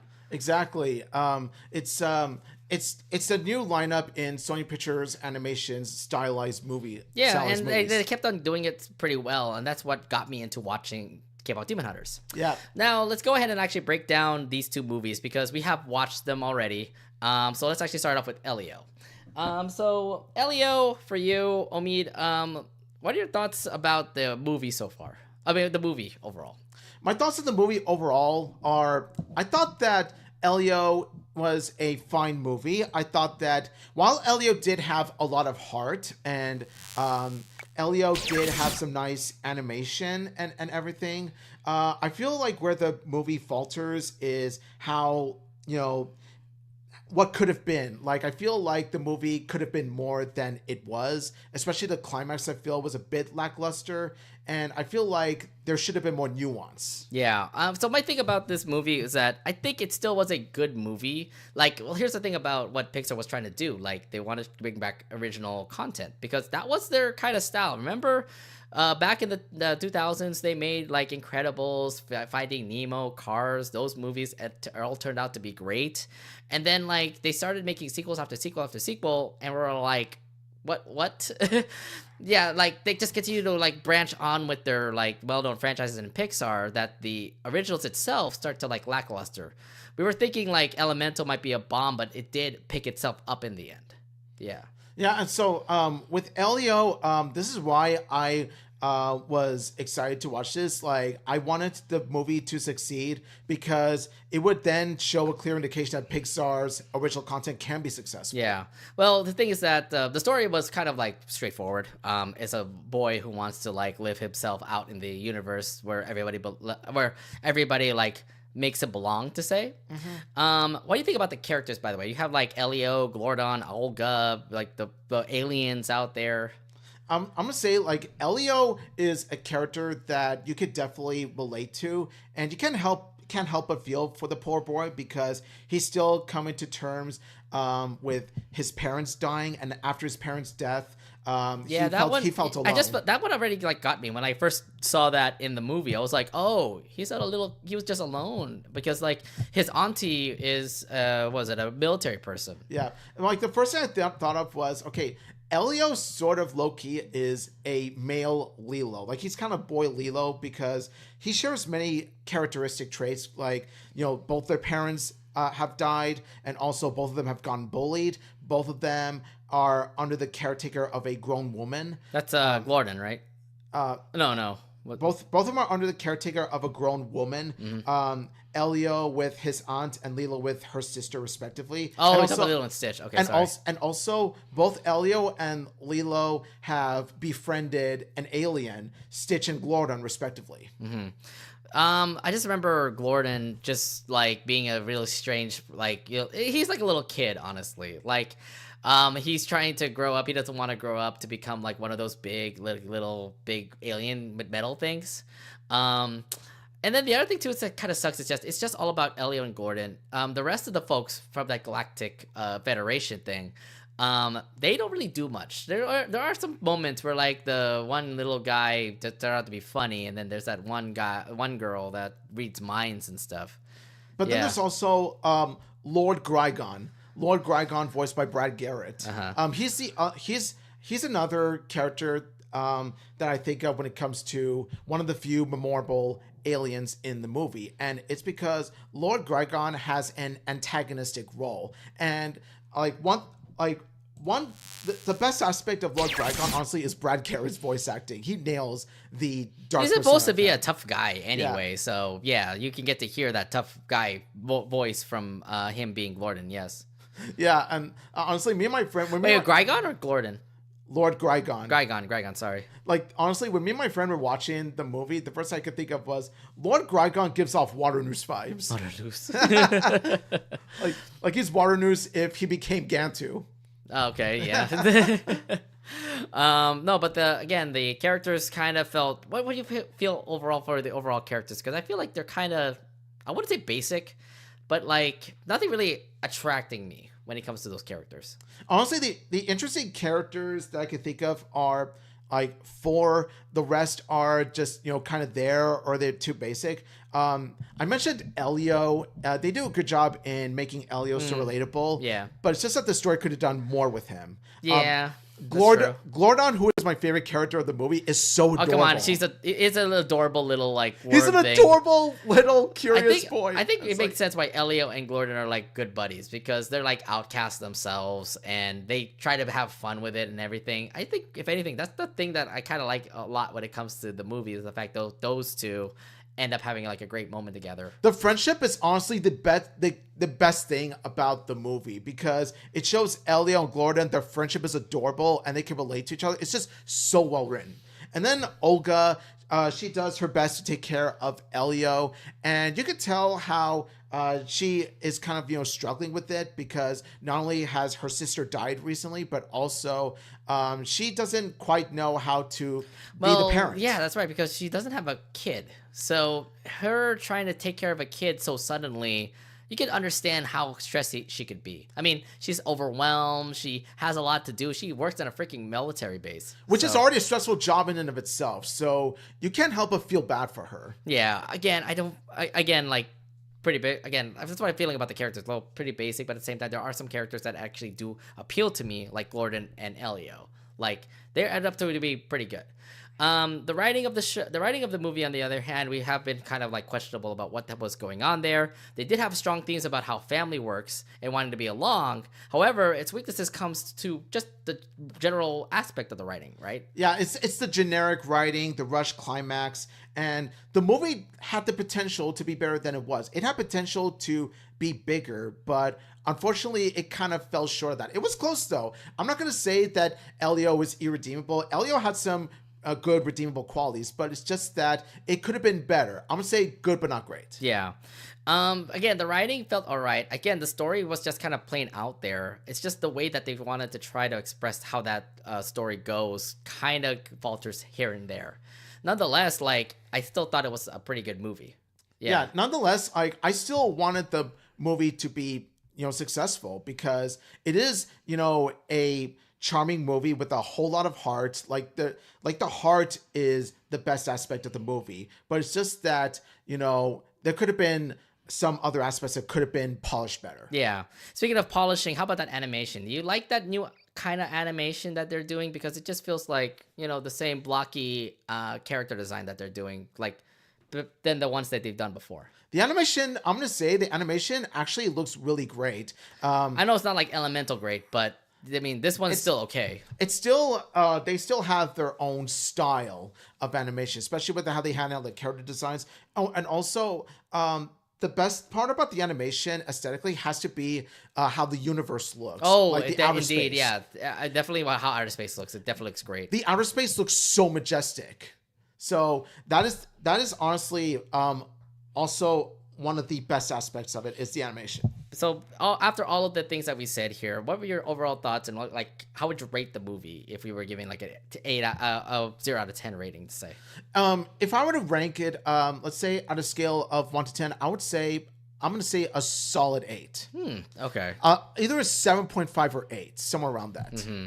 Like, I've seen Pixar films that are 9.5 or even 10, and I wish I could say the same for Elio, because I was rooting so hard for it to be successful. But when you weigh its pros and cons together, I feel like that while serviceable, while it has a great big heart, it could have been much less lackluster. There could have been more nuance to it. So that's why I say 7.5 or 8. Yeah. For me though, I think like when it comes to comparing to original movies, like this definitely didn't feel like what an original movie is supposed to be like. It did hit the heart when it comes to like so many of the aspects that came for an original Pixar film.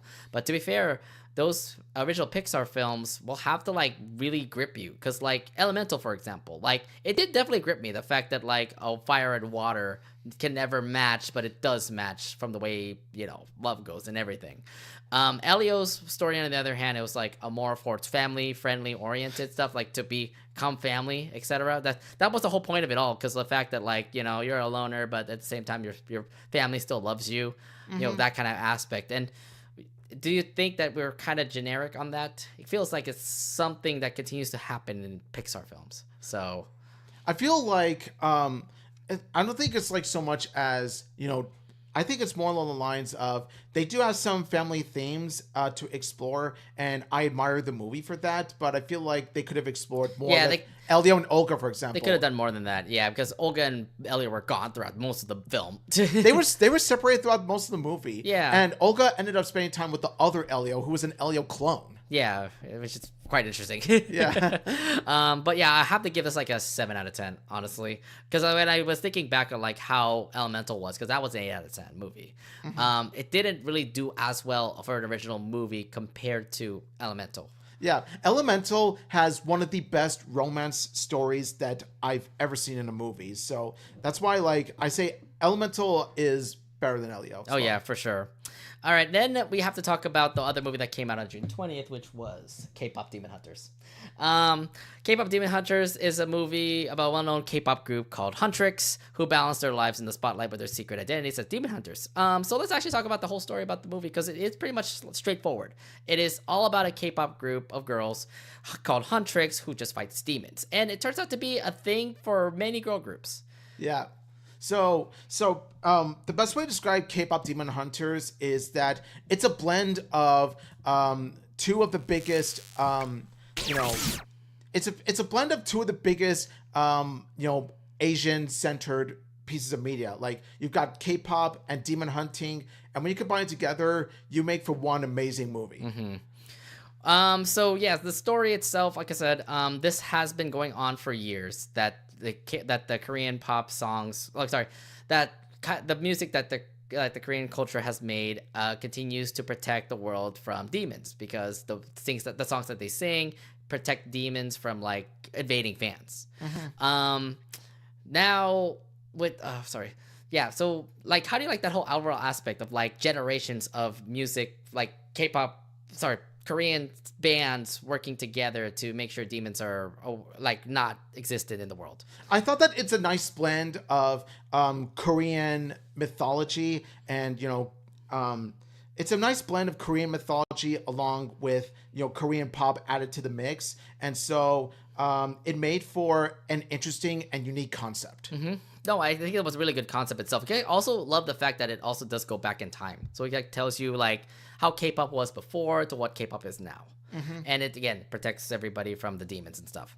The characters that were in the film, we got to talk about them because they're all really lovable. Rumi is the leader. She's the one who with the braids, purple braids and stuff like that. Miria is the red-haired girl who's very tough and stuff. And then Zoe's definitely the cute one. Zoe is the best one. Zoe is the best K-pop demon hunter. And by the way, I see what you guys are posting. You're all thinking that they're the Calamity Tree of Amphibia, right? Yeah. They kind of are. I mean, Rumi definitely feels Anne-like. Miria is Sasha-like, and Zoe's definitely Marcy-like, okay? Oh, yeah. I saw a lot of Marcy in Zoe, and I think that's why I adore Zoe so much, because like she's so bubbly, she's so cute. She's just like, she has some of the funniest lines in the movie. I do love the fact that like when they introduced Zoe, they said like, this one girl from Burbank, California. Look at the fuck, it's so specific to Burbank, okay? or when Zoe says, I'm not sitting next to one of those K-pop, I'm not sitting next to one of those demons. Oh my god. No, she's definitely Marcy-like, obviously. And she's definitely a hyperactive kind of girl too, because like I just remember her being very anime-like. Remember when she was trying to like get Rumi's disease away, like because she's having some vocal issues. Yeah. She goes to this doctor and she goes like I swear, she's so ADHD coded. I just love her for it. My god, it was just absolutely just a blast just to see those three together. And to be fair, they are a really great group because they fight demons together. They look like they're a sister group that really blends well together. They have this genuine chemistry of three BFFs forming a K-pop group, and yeah, they do feel like sisters. They do really feel like family because of how they spend day to day, not just performing shows or fighting demons, but just like having fun with each other. Indeed, yeah. Oh god, couch. Couch. Yeah, I would love that too, and also end a tour like that. Okay. There's also the manager, by the way, Bobby. He's absolutely adorable. Voiced by Ken Jeong, by the way. I think he's just out there and really helping out the Huntrix girls with getting all those concerts out and everything. And I like how he's a genuine friend to the Huntrix. Like, he's not just a greedy manager that you often see in no, he's just very lovable. Yeah, and like he blends in with the crowd. Like, he's saying like, Huntrix, where are you guys? All these fans are like waiting for you. All these music artist movies in which you see a manager has some sort of like greed or corruption. No, Bobby is the exact opposite. Bobby is a genuine friend. Because I have a feeling like he knows that the artists are the ones that are being the talent. He's not gonna be like money peddling them. I think he's kind of like their brother to say. Yeah. And I do love that. It's kind of Hi, Bobby. Yeah, it's a really great like vibe with those two. Yeah. Oh god, the Saja boys. Let's talk about them. Yes. The soda pop. Soda pop. Oh, and then you're gonna do the dance now.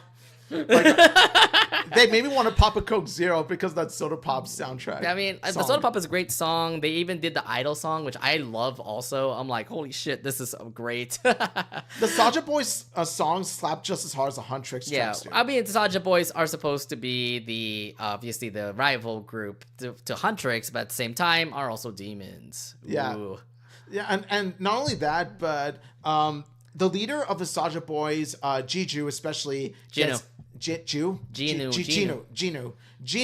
gets so much amount of screen time as well, and he has a prominent role in the movie. Well, to be fair, he was the one who actually created the Saja Boys. He's the one who created the Saja Boys, but then there's a deep reason behind what makes Ginu the way he is. Yeah, you'll have to watch the movie to find that out. Although, what's your favorite Saja Boy? My favorite Saja Boy is, well, I'd have to say Ginu. Oh, come on. No mystery, no, what was it? The very sexy one, or the abs one, or the mystery one? I think it's or baby one? I think it's because Ginu has the most prominent role in the movie out of all the Saja Boys. And not only that, but his backstory about him dealing with demons, but it makes him so relatable. But then, like, for the other boys, they were just random demons that ended up becoming a boy band too. Yeah. So, like, oh, come on, you can't just pick up the leader now. See, they were more like background characters. They are background characters, but like everybody like has a design of like who they love and everything. And then, do you remember seeing all the Zoe Mystery fan art and stuff like that? Oh, yeah, the K-pop Demon Hunter fan art galore. Yeah, there have been so much of that. I just remember seeing, like, Zoe with Mystery, like, what was it, shipping arts and stuff like that. There's even some fan art There's even the Ginu Rumi fan art, too. Remember that fangirl in that movie, too? Yeah, there's actually even a fan art joke that is within the movie itself. And it's this one girl who says, like, Ginu Rumi. Yeah, she's a shipper. Like, I just never expected that. Like, they do their homework about people who are huge, like, fans of the and then she hears Ginu saying to Rumi, "Your secret's safe with me." And then that's when the fangirl says, "Your secret's safe with me too." Oh God. So like, fueling the ship between Ginu and Rumi. Yeah, they're all like, I mean, I love the fact that like the fandoms go like that. And you know what? Again, like they did their homework to actually like portray to every like fandom out there the fact that they actually have shippers out there. Exactly. And they accommodated them to it. And they nail it so well down to T because that is actually what fandoms are like, especially K-pop fandoms. Mm-hmm. We'll talk about the soundtrack later for this film, but the stylized animation is so different because it is very Spider-Verse-like. It's not really like Spider-Verse-like, where it's like very comic book-like, but the way that the whole Sony Pictures animation it's very 2D, 3D-like. Yeah, it's stylized animation, and not only that, but the choreography and the fighting scenes are very similar to the Spider-Verse movies, whereas like each time that you have a fight scene, there's always this, blasted techno electro music or K-pop music in this case that plays that further builds the intensity of the fight scenes. And also the way that they're animated, especially with the lighting and the designs of the characters are just blended so well. Mm-hmm. I mean, anything about this animation style, no doubt about it. K-pop Demon Hunter is absolutely like blew it out, like absolutely just blows out of the water with the fact that everything from the story to the animation to the character designs to pretty much everything in that movie just like was so well made to say. Omid, well, how would you rate K-pop Demon Hunters out of a 10 scale? K-pop Demon Hunters, I will say, I'll give it a 9 out of 10, a solid 9. Really? I would go higher actually. Like I'll give it a solid 9 because like everything about like there are a lot of things about the movies that are excellent, but I feel like characters like say Bobby or characters like the rest of the Saja Boys could have had the characters just a bit fleshed out, even though I did enjoy their characters. But even so, like the things that work in the movie really do work. From the storytelling to the characters, especially the Huntrix and Saja Boys, and also the chemistry between Rumi and Ginu is definitely well done because of how they relate to each other, dealing with their demons in one way or another. It's also established, especially in their duet song called "Feel." Oh, that one. Oh, free. Free. Yeah. it's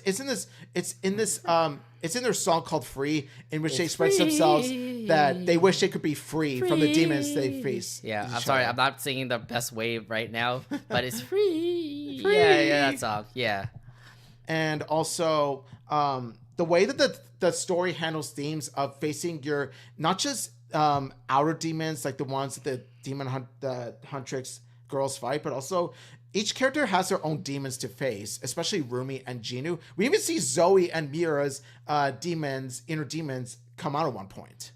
Not really their inner demons. Or more like their inner thoughts. Yeah, their inner thoughts, because like they became vulnerable and started to become like a fan of Saja Boys, right? Yeah, it's somewhere along the lines of like they've been, I don't want to say possessed, but it's more like they're been, They kind of were. They're possessed in their own way. Not possessed, but more like how they put it. But the thing is, like the music of Saja Boys brought them, into that one scene. They brought them into that one scene, yeah. And so like I would still say obsessed. I'll say. Oh, sorry, possessed. I'll still say possessed. Possessed in their own way. But the movie does a great job in like illustrating how they were possessed. Like it's not possessed in a traditional way, but once you see the movie, you'll know. Okay, but nonetheless, there's that. I actually wasn't gonna go higher. I want to put it as a 10 movie, but I put a 9.5 movie because like it was absolutely like so stunning. Like I never expected this movie to just blow me out of the water. Like a movie that just was an underdog story for me. Like I just never expected this movie to just do well, because it's like, oh, some sort of cliched K-pop demon hunter movie. Oh, K-pop is gonna be in it. Demon hunting is gonna be in it. Oh, very generic, genres working together. And I was thinking, oh, this will not go well. But in the end, I was wrong. It absolutely was an absolutely great movie that like I really loved. It just felt very K-drama, honestly. Especially with the fact that Rumi and Jinu, yes. Yeah, like I'm gonna say this right now. That fangirl is onto something, because Rumi and Jinu do have potential to work as a couple. Yeah. So yes, I would say K-pop Demon Hunters definitely deserves a 9.5 out of me. I actually liked it. Now listen to us right now, because we were talking about and raving the fact about K-pop Demon Hunters. We gave it a really high review, 9.5 for me. He said 9. When we walk back to Elio, I said 7. You said 8. Yeah. Now you can understand what the heck is going on with the world here, because what happened over in that weekend was the fact that K-pop Demon Hunters was raving by everybody. Like everybody loved K-pop Demon Hunters. Everybody was talking about it, tweeting about it, making fan art about it, listening to the music a lot. And it also did reach up to a very high critical point for Netflix. It got a #1 rating. Like it ended up being like the #1 streamed movie for a couple of days on Netflix. How shocked were you to hear the fact that K-pop Demon Hunters was absolutely stellar in Netflix? Yeah, I will say that like with Elio, I was also rooting for K-pop Demon Hunters to be successful in its own right, and K-pop Demon Hunters definitely, exceed my expectations and how successful it became. I mean, I expected it to have some critical praise, but the amount of praise that it has been given, oh my gosh, it is off the charts. Like that's the amount of success, the amount of accolades received, off the charts. Like it was so crazy to see like all my friends talk about K-pop Demon Hunters, how they love the music, how they want to like cosplay characters from the movie eventually. Yeah. Like I have friends who want to be Zoe. I want to cosplay Baby Saja eventually. I'm just telling you, like now I'm getting so hyped about it. And like the story of the whole K-pop Demon Hunters was so much better than Elio's. Like trying to fight demons, but at the same time, like we want to free the demons. Do you want to, Exactly. Yeah. And also at the same time, again, I don't want to spoil anything, but there are some secrets in Huntrix that will probably shock people. Yeah. Yeah, there are. You'd have to, and it definitely revolves around one of the main Huntrix K-pop singers. You have to watch the movie to find out. Oh, you kind of like hinted something there. No, I said one of. I'll leave it at that. Yeah, but you're leading them more into figuring out what the spoiler was. But anyway, the more you watch K-pop Demon Hunters, the more fleshed out and well layered. I think if anything, like if you compare the stories between K-pop Demon Hunters and Elio, it definitely was more depth. There was definitely a lot more depth when it comes to K-pop Demon Hunters. So the fact that like each character has their own story that gets explained. There's a lot of, I think there's like a lot more family oriented like conflict in there compared to what Elio showed. Yeah, I think the thing with K-pop Demon Hunters and Elio share just a few similarities, and one of them is. But I just felt like K-pop Demon Hunters just portrayed it so much better. Yeah, like both of them, deal with protagonists trying to, self-love, trying to face their inner demons. But K-pop Demon Hunters presented it in a way that is very well fleshed out, very well thought out, and overall a unique concept. It did it in a unique way. Yeah, and again, I just trying to figure out like how this ends up really working out for K-pop Demon Hunters was the fact, again, the story was just ended up being so good. And also the other thing too, as we were talking about like how big high ratings are, it got around 90-something%, 95% on Rotten Tomatoes, which I was like very high. At the same time, look at the soundtrack numbers for K-pop Demon Hunters. All the songs that are currently on Spotify, like top 10 wise, are all K-pop Demon Hunters songs. Like, you never expected a animated movie to come up to the top of the charts on your first and second week with a bunch of Huntrick songs and Saja Boy songs. It even ranked to number 2 in the Billboard 200. Number 2 in Billboard 200. That is huge. Yeah, so if anything, Sony Pictures did a really great job with it. The other things, the other thing about it, the other thing cannot be said when it comes to, I'll say it again. The other thing cannot be explained when it comes to Elio, for example. Elio, on the other hand, absolutely took a dive bomb. It didn't go well in theaters. Ended up getting the worst numbers for Pixar then. It didn't, even with the whole high promotion about Elio, it still ended up bombing. Like, it didn't even get number 1 in the movies. To say it bombed would be a huge understatement. It's more like Elio did so bad, it has been dubbed the Pixar movie with the worst box office opening. Yeah, and it was just so interesting to hear because you've seen how Disney has done. Like, they have promoted the heck out of Elio, putting it in like Happy Meals, for example. Going into like Disney Channel commercials, even ABC commercials, even having spotlights on big time game events like the NBA Finals. So the hype was out there. Like, people noticed about Elio. Yet at the same time, Pixar didn't get the numbers that they expected. Yeah, exactly. And we have to wonder why that was the case. Now, personally, I didn't want Elio to suffer like this because I wanted Elio to succeed because, I'm not saying because I didn't view it as a bad movie or anything. I was saying that it's a good movie with a lot of heart, but it has flaws. So in a way, I do feel bad for Elio. I feel sorry for the movie. Yeah, I just felt sorry for it. But the thing is that there's a lot of other things that happen in Elio's like writing team that may have actually been the reason why it kind of faltered. And just remember, K-pop Demon Hunters was just regular K-pop Demon Hunters. They didn't do any changes at all. They had everything all scripted out. They even had the singers and everything. Everything was pretty much all straight up. There was no changes. Maybe Twice, because Twice was the new band that came out. Yeah, but that's really about it. Like, there were no fundamental changes to K-pop Demon Hunters at all. At least with that movie, the first concept went from beginning to end. Yeah, but in the other case, when it comes to Elio, there was a bunch of changes. And let's actually go down the list that happened for Elio. First off, the character Elio.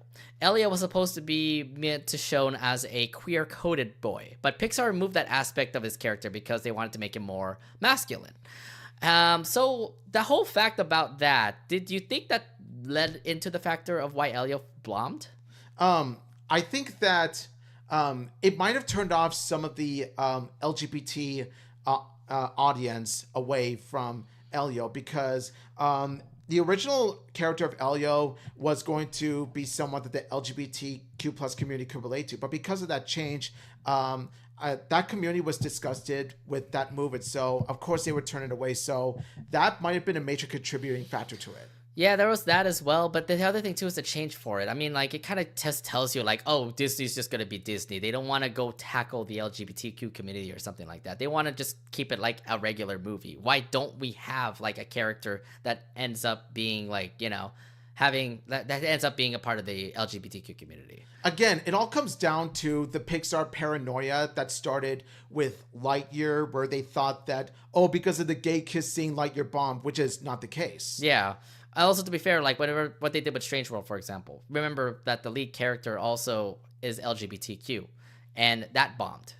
So that's also another contributing factor. But Disney and Pixar are sort of paranoid that they think that the LGBTQ plus themes are what hindered the performance. It's like, no, that's not the case. So that was the other thing too, because like, well, in the development process of the movie, they made him LGBTQ, but then they changed him to become masculine, and that may have like thrown off like the whole entire like making of the movie, to say. Don't you agree? Or yeah. So in comparison to the original concept of Elio, like this Elio, I feel like compared to the original, this one just feels like he doesn't feel as well-rounded as the original concept. I'm not just talking about the queer-coded thing. Mm-hmm. I'm talking about how Elio, while he is likable, he could have been written, better with, like, he could have been a bit more fleshed out. Yeah, it could have been more fleshed out, but instead we end up having Elio, the boy that loves to go out to outer space, wants to be abducted. Another thing that also came up for Elio in this movie was the fact that the original director, Adrian Molina, left the Elio project because of those creative differences. So what happened was that Adrian Molina's original Elio idea, like his version of Elio, is vastly different from what we've gotten now, and because of the disputes between Molina and Pixar, because Pixar wanted to make some changes, Molina was really frustrated with that, because his version is he wants Elio to have queer representation, to be Latinx representation. And because of the way that Pixar screwed with his vision of Elio, that's when Adrian Molina decided to part ways from the project, and I don't blame him. And then he got replaced by co-directors of the movie, Madeline Sherifian and Domichi. And if you don't know who Domichi is, she's the one who made Turning Red.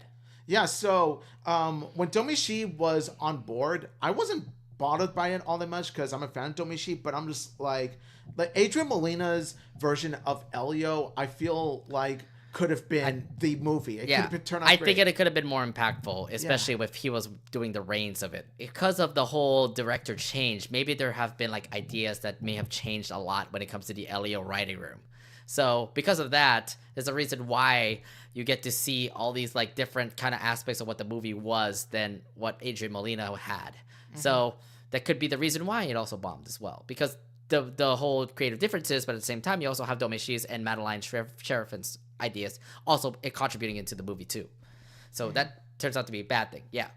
Also, a major character change for Elio's story, because originally Elio's parental figure was going to be his actual mom, eventually voiced by America Ferrera, but then the movie got rewritten to have Olga instead, voiced by Zoe Saldana.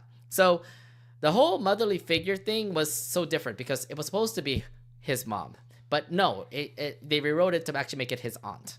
Yeah, and the reason why they did that is because it would further. They thought that it would help deepen Elio's motivation for wanting to be kidnapped by aliens. So I do get where they were going at that point, but it is disheartening to know that America Ferrera was initially going to be voice Olga, but due to Molina leaving the project and due to differences in the Elio project that America noticed, she also left the project. Also, she also did the same thing as well, just like jumped ship from the movie. Yeah, she jumped ship as well. Yeah, I mean, it just makes a little bit like more sense about what the heck happened, especially in the beginning of the film when you already noticed that Elio's parents have passed away. Mm-hmm. So it was, again, like, would it have been better if it was the mom or the aunt, or what was going to be a difference between if it's going to be the mom or aunt? To be honest with you, I don't know exactly. I don't think there's going to be one, right? I don't think how. Well, obviously we know how Elio's parents' deaths did greatly affect him to a point where he felt alone. So I do get where they were going with it, but I'm saying that I'm curious how the concept of Olga as a mother to Elio would have turned out. We all know how Olga as Elio's aunt turned out. Given we watched the movie, it would have been like, your dad died, and that's why he's alone or something. I feel like it would have had as much depth, to it because it's a parental figure or multiple parental figures who have deceased. Therefore, Elio does feel alone because a parental figure or parental figures have died. So I feel like there still would have been some depth to it. Mm-hmm. Yeah, but again, it just gives you the idea of like, if it was the mom, then there could have been a different story where the dad died and then the mom has to do whatever it takes to make Elio welcoming, to say. Mm-hmm. But I think the aunt would have been, I think when you put in the aunt, it's just more challenging. Yeah. Because it's like, both your parents died. Mm-hmm. The aunt doesn't know what to do because she's not a parent herself. So I'm gonna be fair here and say that I feel like with this particular take on Elio living with Olga, I feel like this was the way to go because... Oh, so you think it's better, actually? I think it was for the better slightly because it added more nuance and more depth to what Elio is going through in terms of feeling alone, because it's not just one parent that died, it's two parents. Mm-hmm. And also, Olga is portrayed in a way that is new to parenting. Whereas if you had Elio with his mother would have already had the parental experience to rightfully guide Elio, which wouldn't have as much depth as what we have gotten right now. Okay, so that change you think got for the better. And to be fair, like, again, people have their own opinions about it, but we got what we got. It was Olga, who is Elio's aunt, that ended up being the parental figure for Elio. Mm-hmm. Again, and then last but not least, because of like constant story shifting gears, tones, writing ideas that may have made the film a messy production path. But throughout the messy production path, did you still consider that Elio was a good story or a film that was, captivating to say? I mean, here's the thing. While I do think that Elio is still good for what it is, I feel like, after I learned about what Elio was going to be about, how Elio was originally going to be made by Melina, I'm going to be honest, I feel there's a part of me that feels betrayed by, the movie overall, because I feel like if they stuck with the original, it honestly could have been a 9 or even 9.5 out of 10. Yeah, that's my thing. Like, I would love to see what Adrian Molina's idea of Elio was going to be about, because with the constant changes that Pixar was giving, that could be the reason why they delayed it a year because of that. Yeah. But at the same time, like, man, if you just stuck with what you had, maybe we could have gotten like a really good movie out of this. Again, while I do still stand by that Elio is a good movie, it's just that after learning about what Elio's original concept was going to be, I'm going to be honest, it makes me look just a little bit less fondly of the movie. Mm-hmm. Just a little bit. So there was another thing that also happened before the movie even came out. There was this thing that people are talking about on YouTube and on news that in 2023, during the summer of 2023, Elio was having an initial screening in Arizona, and unfortunately it did not go well. It promoted a negative response from the audience because when the people who made the film asked the question, will you watch it in theaters, nobody raised a hand.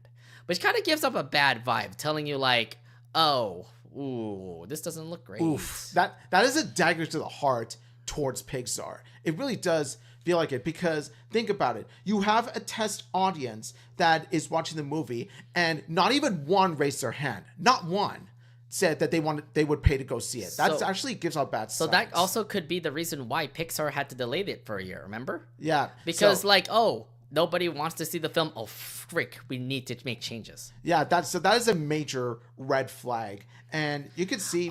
It also does tell me, like, in 2023, this is literally 2 years, even the year before Inside Out 2 came out. And Adrian Molina's idea, I think, was the one that got portrayed. And you're telling me nobody raised a hand for Adrian Molina's original idea? Yeah, and not only that, but I feel like after the initial screening... Don't tell me Adrian Molina did a bad job or something. Ooh. I mean, I hope not. I do respect Molina, but I'm saying that what they could have done was that they could have asked each member of the audience member, why they wouldn't want to go see it. What do they think could have been done better? But the fact that like nobody raised a hand, it really tells you like no one liked it. no one would have paid to go see it in theaters. Yes, that's the thing. And honestly, I think that I could see from that aspect, I can see why they made the changes to Elio the way it did, but it's just that there are some that are much more unreasonable than others. Yeah, but again, we can't really go specifically we can't really go picky on it. I mean, for those that actually like to have like a general basic audience of like what they think the movie is going to be about, and you got a 0% like you got a 0% like approval rating on it, that already tells you like, oh god, this is going to be bad. Yeah. So I don't know why they didn't want to see the original concept of Elio. Why? No, they did. 2023. No, but like summer 2023. 2025 was the movie. No, but like I'm assuming that 2023 they had the original concept there. Summer 2023, the initial test screening did not go well, like I said, and that's the one that prompted a negative response. Well, they had to make changes, right? Ever since for 2023 to 2025? Yeah, they had to. There were some changes that had to be made in between the end of the screening and the final project. Yeah. Again, I don't know who was in development at that time, because I don't know when Adrian Molina left. Was it after the screening that he left? Or, again, there's no clear definition of like when he left. I think like I think he might have left. Molina might have left after the test screening, but that's more or less related to the disputes that Molina had with Pixar. And I think that like the reason why that is because of like the changes being made in which Pixar thought, okay, why doesn't the audience like it? Let's speculate why they don't like it. And furthermore, you see the changes why they were being made. But I'm saying like, there were changes that didn't have to be made, while there were some that I feel, okay, I see where they're going with this. For example, Olga's mother turning into Olga's aunt, I felt like I understand why they would do it, at least that they added more depth. But in terms of the changes they made to Elio was unreasonable. Yeah. Again, the whole screening, I mean, it kind of just tells you like, hey, they don't like it, we need to make changes. That's the reason why it took 2 years to make the movie. And again, understandable. Like they had to make those changes. The last change that we want to talk about is the fact about the ending of Elio, because it was originally going to have the other Elio clone Elio, which was actually in the movie, by the way, play a more antagonistic role when he turns into a monster. Elio would have to, and other negative emotions during a ceremony at camp that Olga sends Elio to. Elio would have returned back to Earth and tried to save the world from the other Elio's destruction by giving him a hug and all that jazz. Do you like that kind of ending that was talked about, that we have now, that what was going to be? I'm going to say this right now. This definitely feels like Steven Universe-esque to me, because Steven Universe did a similar thing in which it had Steven learning to love himself, hugging like a clone of Steven. Yeah. Like this is the same thing here. I just want to get that out of the way. But I feel like with this one, I feel like the ending here, though it was a bit cliched, I feel like it was stronger and had more nuance compared to the final draft. Really? Huh. Well, to be fair, like the whole thing about what was it, Gordon freezing up and like about to die and having the dad actually break tradition and actually protect his son, I think it's kind of a little more touching to me. It is touching, but I feel like the original ending of Elio delves into more of the core concept of Elio's character, and that is his struggle to self-love, his struggle to fit into the world. And I feel like this ending of Elio further emphasizes that aspect of Elio's character than the original did, than the final product did, because other Elio, as turned into a monster to defeat confusion, that's what Elio, like the real Elio, has been going through all along. So it's a symbolization, it's a representation of what Elio has been going through throughout the movie. Mm-hmm. And so Elio hugging the other Elio in order to save the world is him in a way learning to love and accept himself, and thus him hugging the other Elio not only saves the world, it also saves himself. No, I guess that actually makes a lot more sense there. Mm-hmm. But you're right, it is kind of do feel a bit cliched because it has been kind of reflected before. So it has, like I said, this is 100% Steven Universe. Yeah, I know, but I think some other cartoons also went through that as well. It's not on my top of my brain though. But yeah, I mean, there's a lot of changes that happened to the movie. Do you think because of all these changes is the reason why this movie bombed? I think that some of the people that didn't go see this in theaters, there are some that are turned off to from seeing the movie because they know the changes before the movie was even released. But then there are those that didn't see the movie, maybe because they'd rather watch movies at home as opposed to going to theaters, because theater tickets are expensive nowadays. They are actually. So wouldn't it be better if it actually was a streaming movie instead of a theater movie? I feel like Elio would have been more successful had it gone the same route as Soul, Luca, and Turning Red. So like K-pop Demon Hunters, because they went straight to streaming. Yeah, I feel like because obviously we know that Soul, Luca, and Turning Red are the Pixar movies that were in streaming before it got released in theaters. And I'm saying that had Elio had gone that route, chances are it would have found slightly more success because of the fact of how viewers already know about Elio because they've seen it on streaming. Now they want to see it on the big screen for the grand universe galaxy experience. I think that would have helped Elio more. The original plan was the fact that in their early initial screening of the movie, they already said that there was a negative review for it. Like, nobody really liked the movie. They don't want to watch it in theaters. I think if anything, there would have been a sign for Disney and Pixar to say, maybe this is just a streaming service movie. Yeah. Yeah. And you have to wonder why they don't like it. I'm curious why they don't like it. You have to talk to the audience about that. Okay, look, I don't see Pixar picking everybody up and saying, hey, why don't you like it? Hey, why don't you like it? Hey, why don't you like it? No, I don't. But I'm saying I'm saying that, since none of them raised their hands, what they could do is that they could, not, force points towards anyone, but more like just ask them politely why they don't like it. Yeah. And then they would show a raise of hands because they have a lot to say about the movie. And then you don't have a lot of comments. So and then he would just pick like one of them and say why they wouldn't pay to see it, and then that's it. Yeah.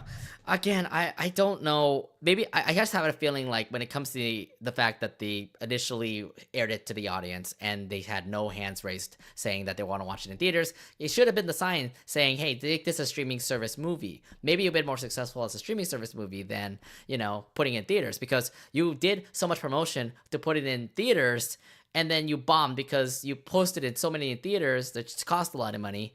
And then in return, you don't even get much money back. So it did turn out to be a bomb.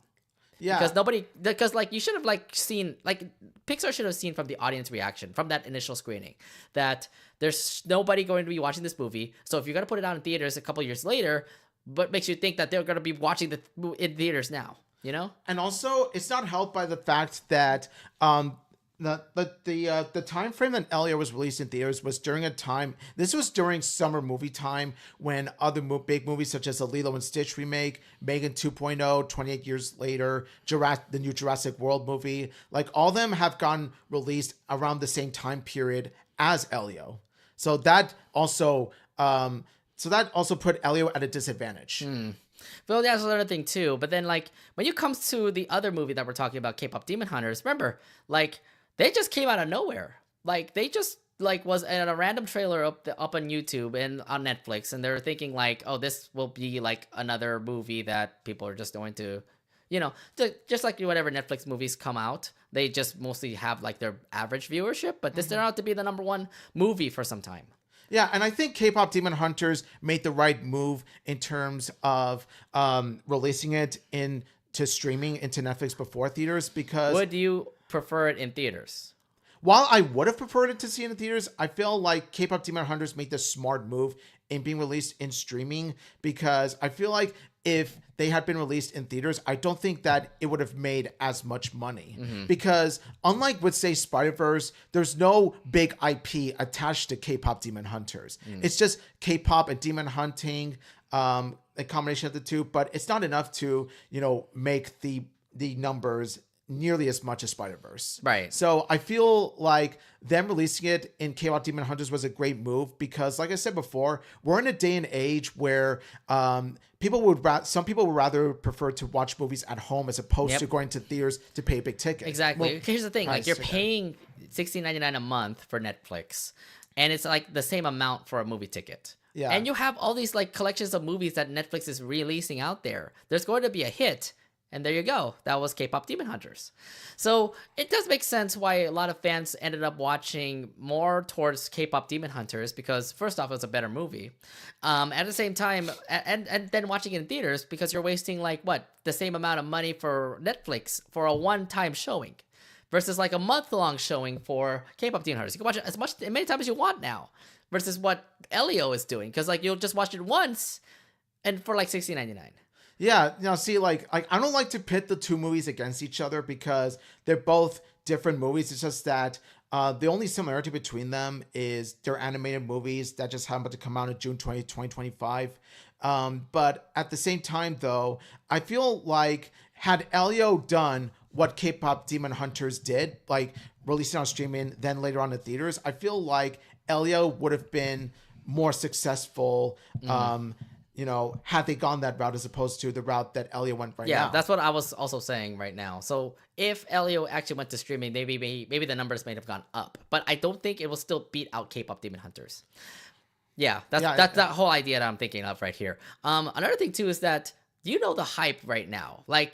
I think Sony kind of caught on to the hype. K-pop is rising with so many K-pop artists out there, and same thing goes to was it Demon Hunting because Demon Slayer. So exactly. I mean the fact that those ideas came together, and the fact that Sony did a great job animating it and having a great concept of an idea that comes to work and just made it like a K-drama to say, absolutely strided up. It made sense how an original idea for about K-pop artist and demon hunting came together and it turned out to go well versus Elio, which turned out to be, well, I don't know. I mean, that's an original idea itself. It's original idea itself. It's not attached to a big IP. Honestly, the closest thing to a big name for Elio is Pixar. But even at that, it's just the Pixar Animation Studios name. Yeah, but I'm just saying, I know that we're talking about two different companies when it comes to original ideas, because I know that Pixar wants to go back into original ideas, and at the moment right now they're not really doing a really good job with it. But then when you look at Sony on the other hand, they're doing really well. They at least had some concept of movies, and look at it now. Yeah, exactly. It all started with Into the Spider-Verse, which is so same with Mitch versus Machines. Yeah. Look at those movies. They end up doing really well on streaming services. Yeah, and see, that's where Sony Pictures Animation did the smart thing and released it on streaming as opposed to releasing it to the big audience, because they know that Mitchell's vs. Machines and K-pop Demon Hunters are not big name movies. But how are you thinking about? So, what are your thoughts about the fact that the original ideas of Sony Pictures are a little bit better than Pixar at the moment? I would say that when it comes to Sony Pictures Animation as opposed to Pixar, I will say that there are times where Sony has the upper hand over Pixar, and then vice versa. Because Pixar has had some solid movies come out recently, like Soul and Luca and Turning Red, for example. And then, Sony Pictures Animation has their massive hits like Spider-Verse, Mitchell's vs. Machines. Vivo was okay. Though. Okay. So I would say that both Sony and Pixar have their fair share of great movies and okay movies. But here's my thing that I want to bring out. Creativity, I think, is going well in Sony compared to Pixar. I don't know what's going on with Hoppers, but we saw the trailer today, by the way, as we were recording, and the idea is pretty out there, but I have a feeling for Sony. They have some great creativity right now.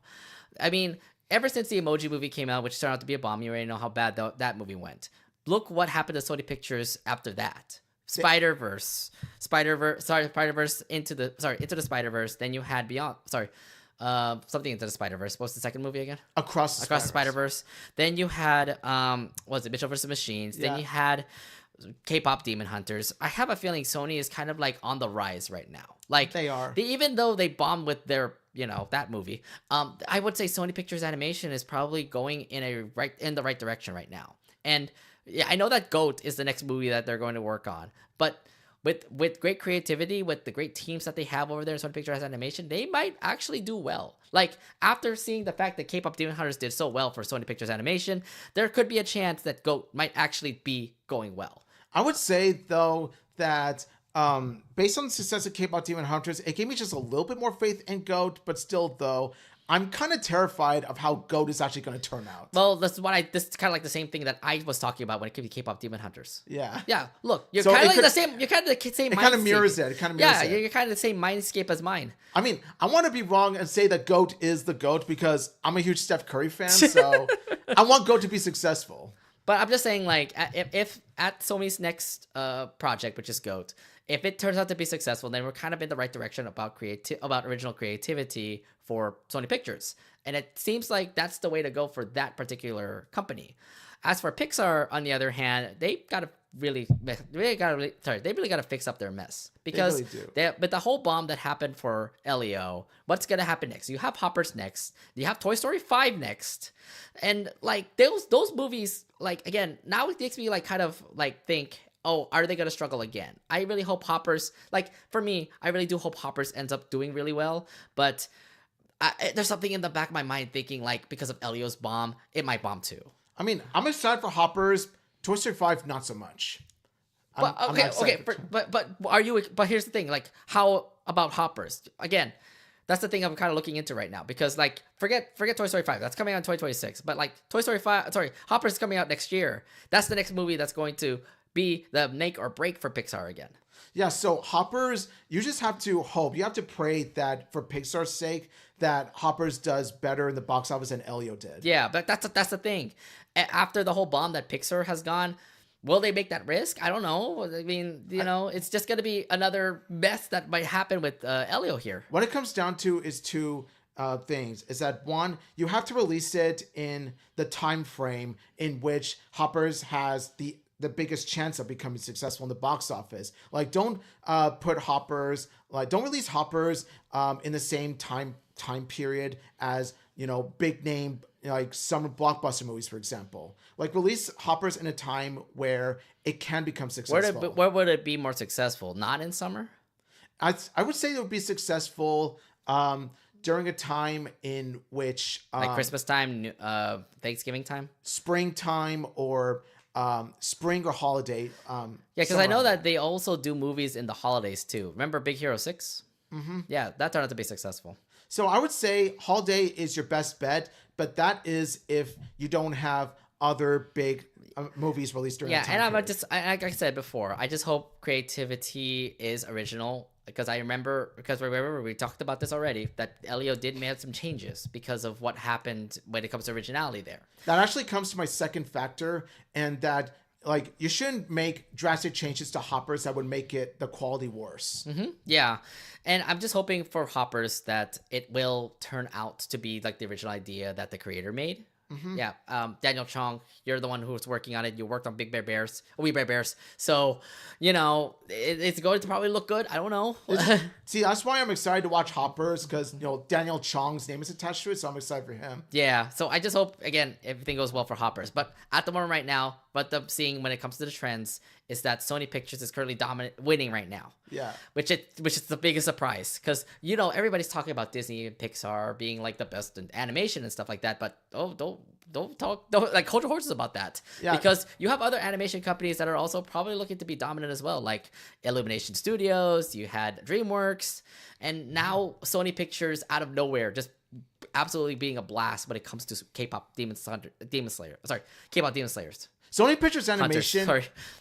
Sony Pictures Animation was definitely they're the ones that broke the ground. They made a groundbreaking move with Into the Spider-Verse by making the animation as stylized as it was. And so I feel like Sony Pictures Animation is doing much, much better post-emoji movie, not just because of the groundbreaking animation, but because of the amount of unique concept and storytelling that they would come up with, whether it be the Spider-Verse movies, Mitchell's vs. Machines, or K-pop Demon Hunters, and eventually the GOAT. We're going to see how GOAT is doing. Yeah. Also, fun fact about this. I mean, we're talking about like soundtracks and stuff. We talked about K-pop Demon Hunters having like a really good soundtrack and stuff. Yes. Don't forget Spider-Verse also has a really good soundtrack too.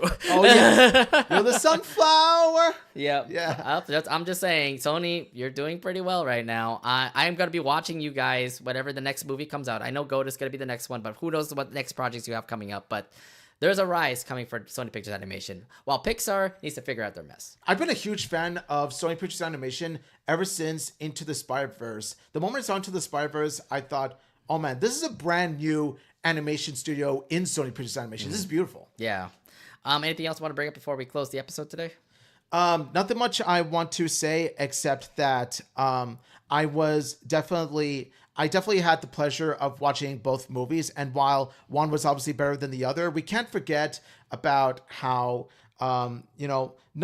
neither movie turned out to be bad at the end of the day. Like, one ended up great, the other turned out to be good, so we can at least have that. But I'm saying, Elio, you had the chance, you had the potential to be as great, but unfortunately, you kind of fell short. With all the changes that happened to Elio, you can understand why this bombed in the box office. Yeah. If only proper moves happened for Elio, if only proper moves happened for Elio, then maybe we would have a chance for Elio to actually succeed, to have its numbers, to have the numbers that it had when Finding Nemo came out, or when Toy Story came out, when Incredibles came out. Those have been dominating Pixar, but now we're kind of in a spot where Pixar needs to find their footing. Pixar is kind of in the rut right now. Yeah. And you just have to hope that Gato does well. Because Gato, like, not just Hoppers, but Toy Story 5, and also Gato is going to I know that comes out in 3 years, but let them do their work. Again, right now, Pixar, we are looking at you as well. Really hope you get out of this rut, because I do appreciate what Pixar has done. They have made some amazing movies, and now they're kind of like in a little sticky situation right now. Like, they kind of have to find the way to pick themselves back up, because there was a time where Pixar used to be grand. Pixar used to make 9.5 to 10 out of 10 movies back in like the 2000s, but Pixar just isn't the same anymore. I don't know what it is, but Pixar isn't the same as it used to be. Yeah. Well, yeah, I think that pretty much all sums it up, because that was my point that I wanted to bring up, because Elio, even though it was a huge surprise, that whole weekend was just a huge surprise for all of us. Like, the fact that you were thinking Elio would actually dominate in theaters, but it never even got the top of the charts, versus a freaking K-pop Demon Hunter movie that was on Netflix, and it ended up actually getting #1, and it just continues to be like a trend right now. I've never expected so many fans of K-pop Demon Hunters happening, and here we are right now. We have a lot of folks becoming fans of K-pop Demon Hunters, Huntrix fans, Saja Boy fans. Like, it's crazy. If you told me a year earlier that a original K-pop Demon Hunters movie was going to turn out to be more successful than Pixar's Elio, which is grand, takes place in outer space and everything, then I would have laughed my ass off, not gonna lie. I would have laughed. Yeah, I know, but here we are. I told you, there was one crazy weekend. That was just one crazy weekend in animation. One crazy timeline. For sure. 2020, like June 20th, 2025, I think we have to remember it as a absolute topsy-turvy. It kind of is. It kind of is. All right. Are we good here? Are we good for the episode, or anything else you'd like to add? Nothing else to bring up. I think that's pretty much it for our episode. We discussed a whole lot of what we did tonight. It is what we're supposed to do. This is something that I would love to continue doing more. Let's do some more investigative stuff, but it all depends on like how we do our episodes next. But yeah, that's pretty much it for our episode. Everybody, thank you very much for checking out our episode here on YouTube. Make sure that if you guys love the content that we're doing right now, make sure you like our video, subscribe to our YouTube channel. Also hit the bell button to be notified when we're coming on next. We always do our new episodes every Wednesday here on YouTube. At the same time, we're also doing new videos and new shorts. They always come up every so often. Sorry, I'm very busy. I can't be able to actually make your videos until I actually have like free time from work, okay? Very understandable, man. Like, life does get busy. And I just want to say thank you all so much for watching, and thank you all so much for listening to what we have to say about these two big movies that have recently came out. And if you haven't seen either or, I do recommend both of them. Yeah, and also make sure you follow us on our socials. They're all below on the screen there. Make sure you follow us on our Blue Sky. Make sure you follow us on our Instagram and Twitter. And that's pretty much it, I would say. Yeah, I definitely would say it was fun to talk about movies. Definitely fun to talk about cartoons as always. And yeah, fun to talk about animation as a whole. Yep. And that's pretty much it for our episode. We'll see you guys next Wednesday for a new episode of the Anination Podcast. But until then, thank you very much for checking us out. We'll see you guys next time. Have a good day, y'all. Bye, everybody. Sorry. I'm still obsessed with that song, Soda Pop, okay? Mine is Golden, How It's Done. No, I mean, like, also. I gotta do the dance, right? Oh, yeah. Do the but yeah, like, K-pop Demon Hunters has some huge bangers. Yeah, so. Man, you have Soda Pop. Give me that Soda Pop. Yeah. I know, Soda Pop, right? All right, bye, everybody. See you guys next time. Oh, man. You're my Soda Pop. Oh.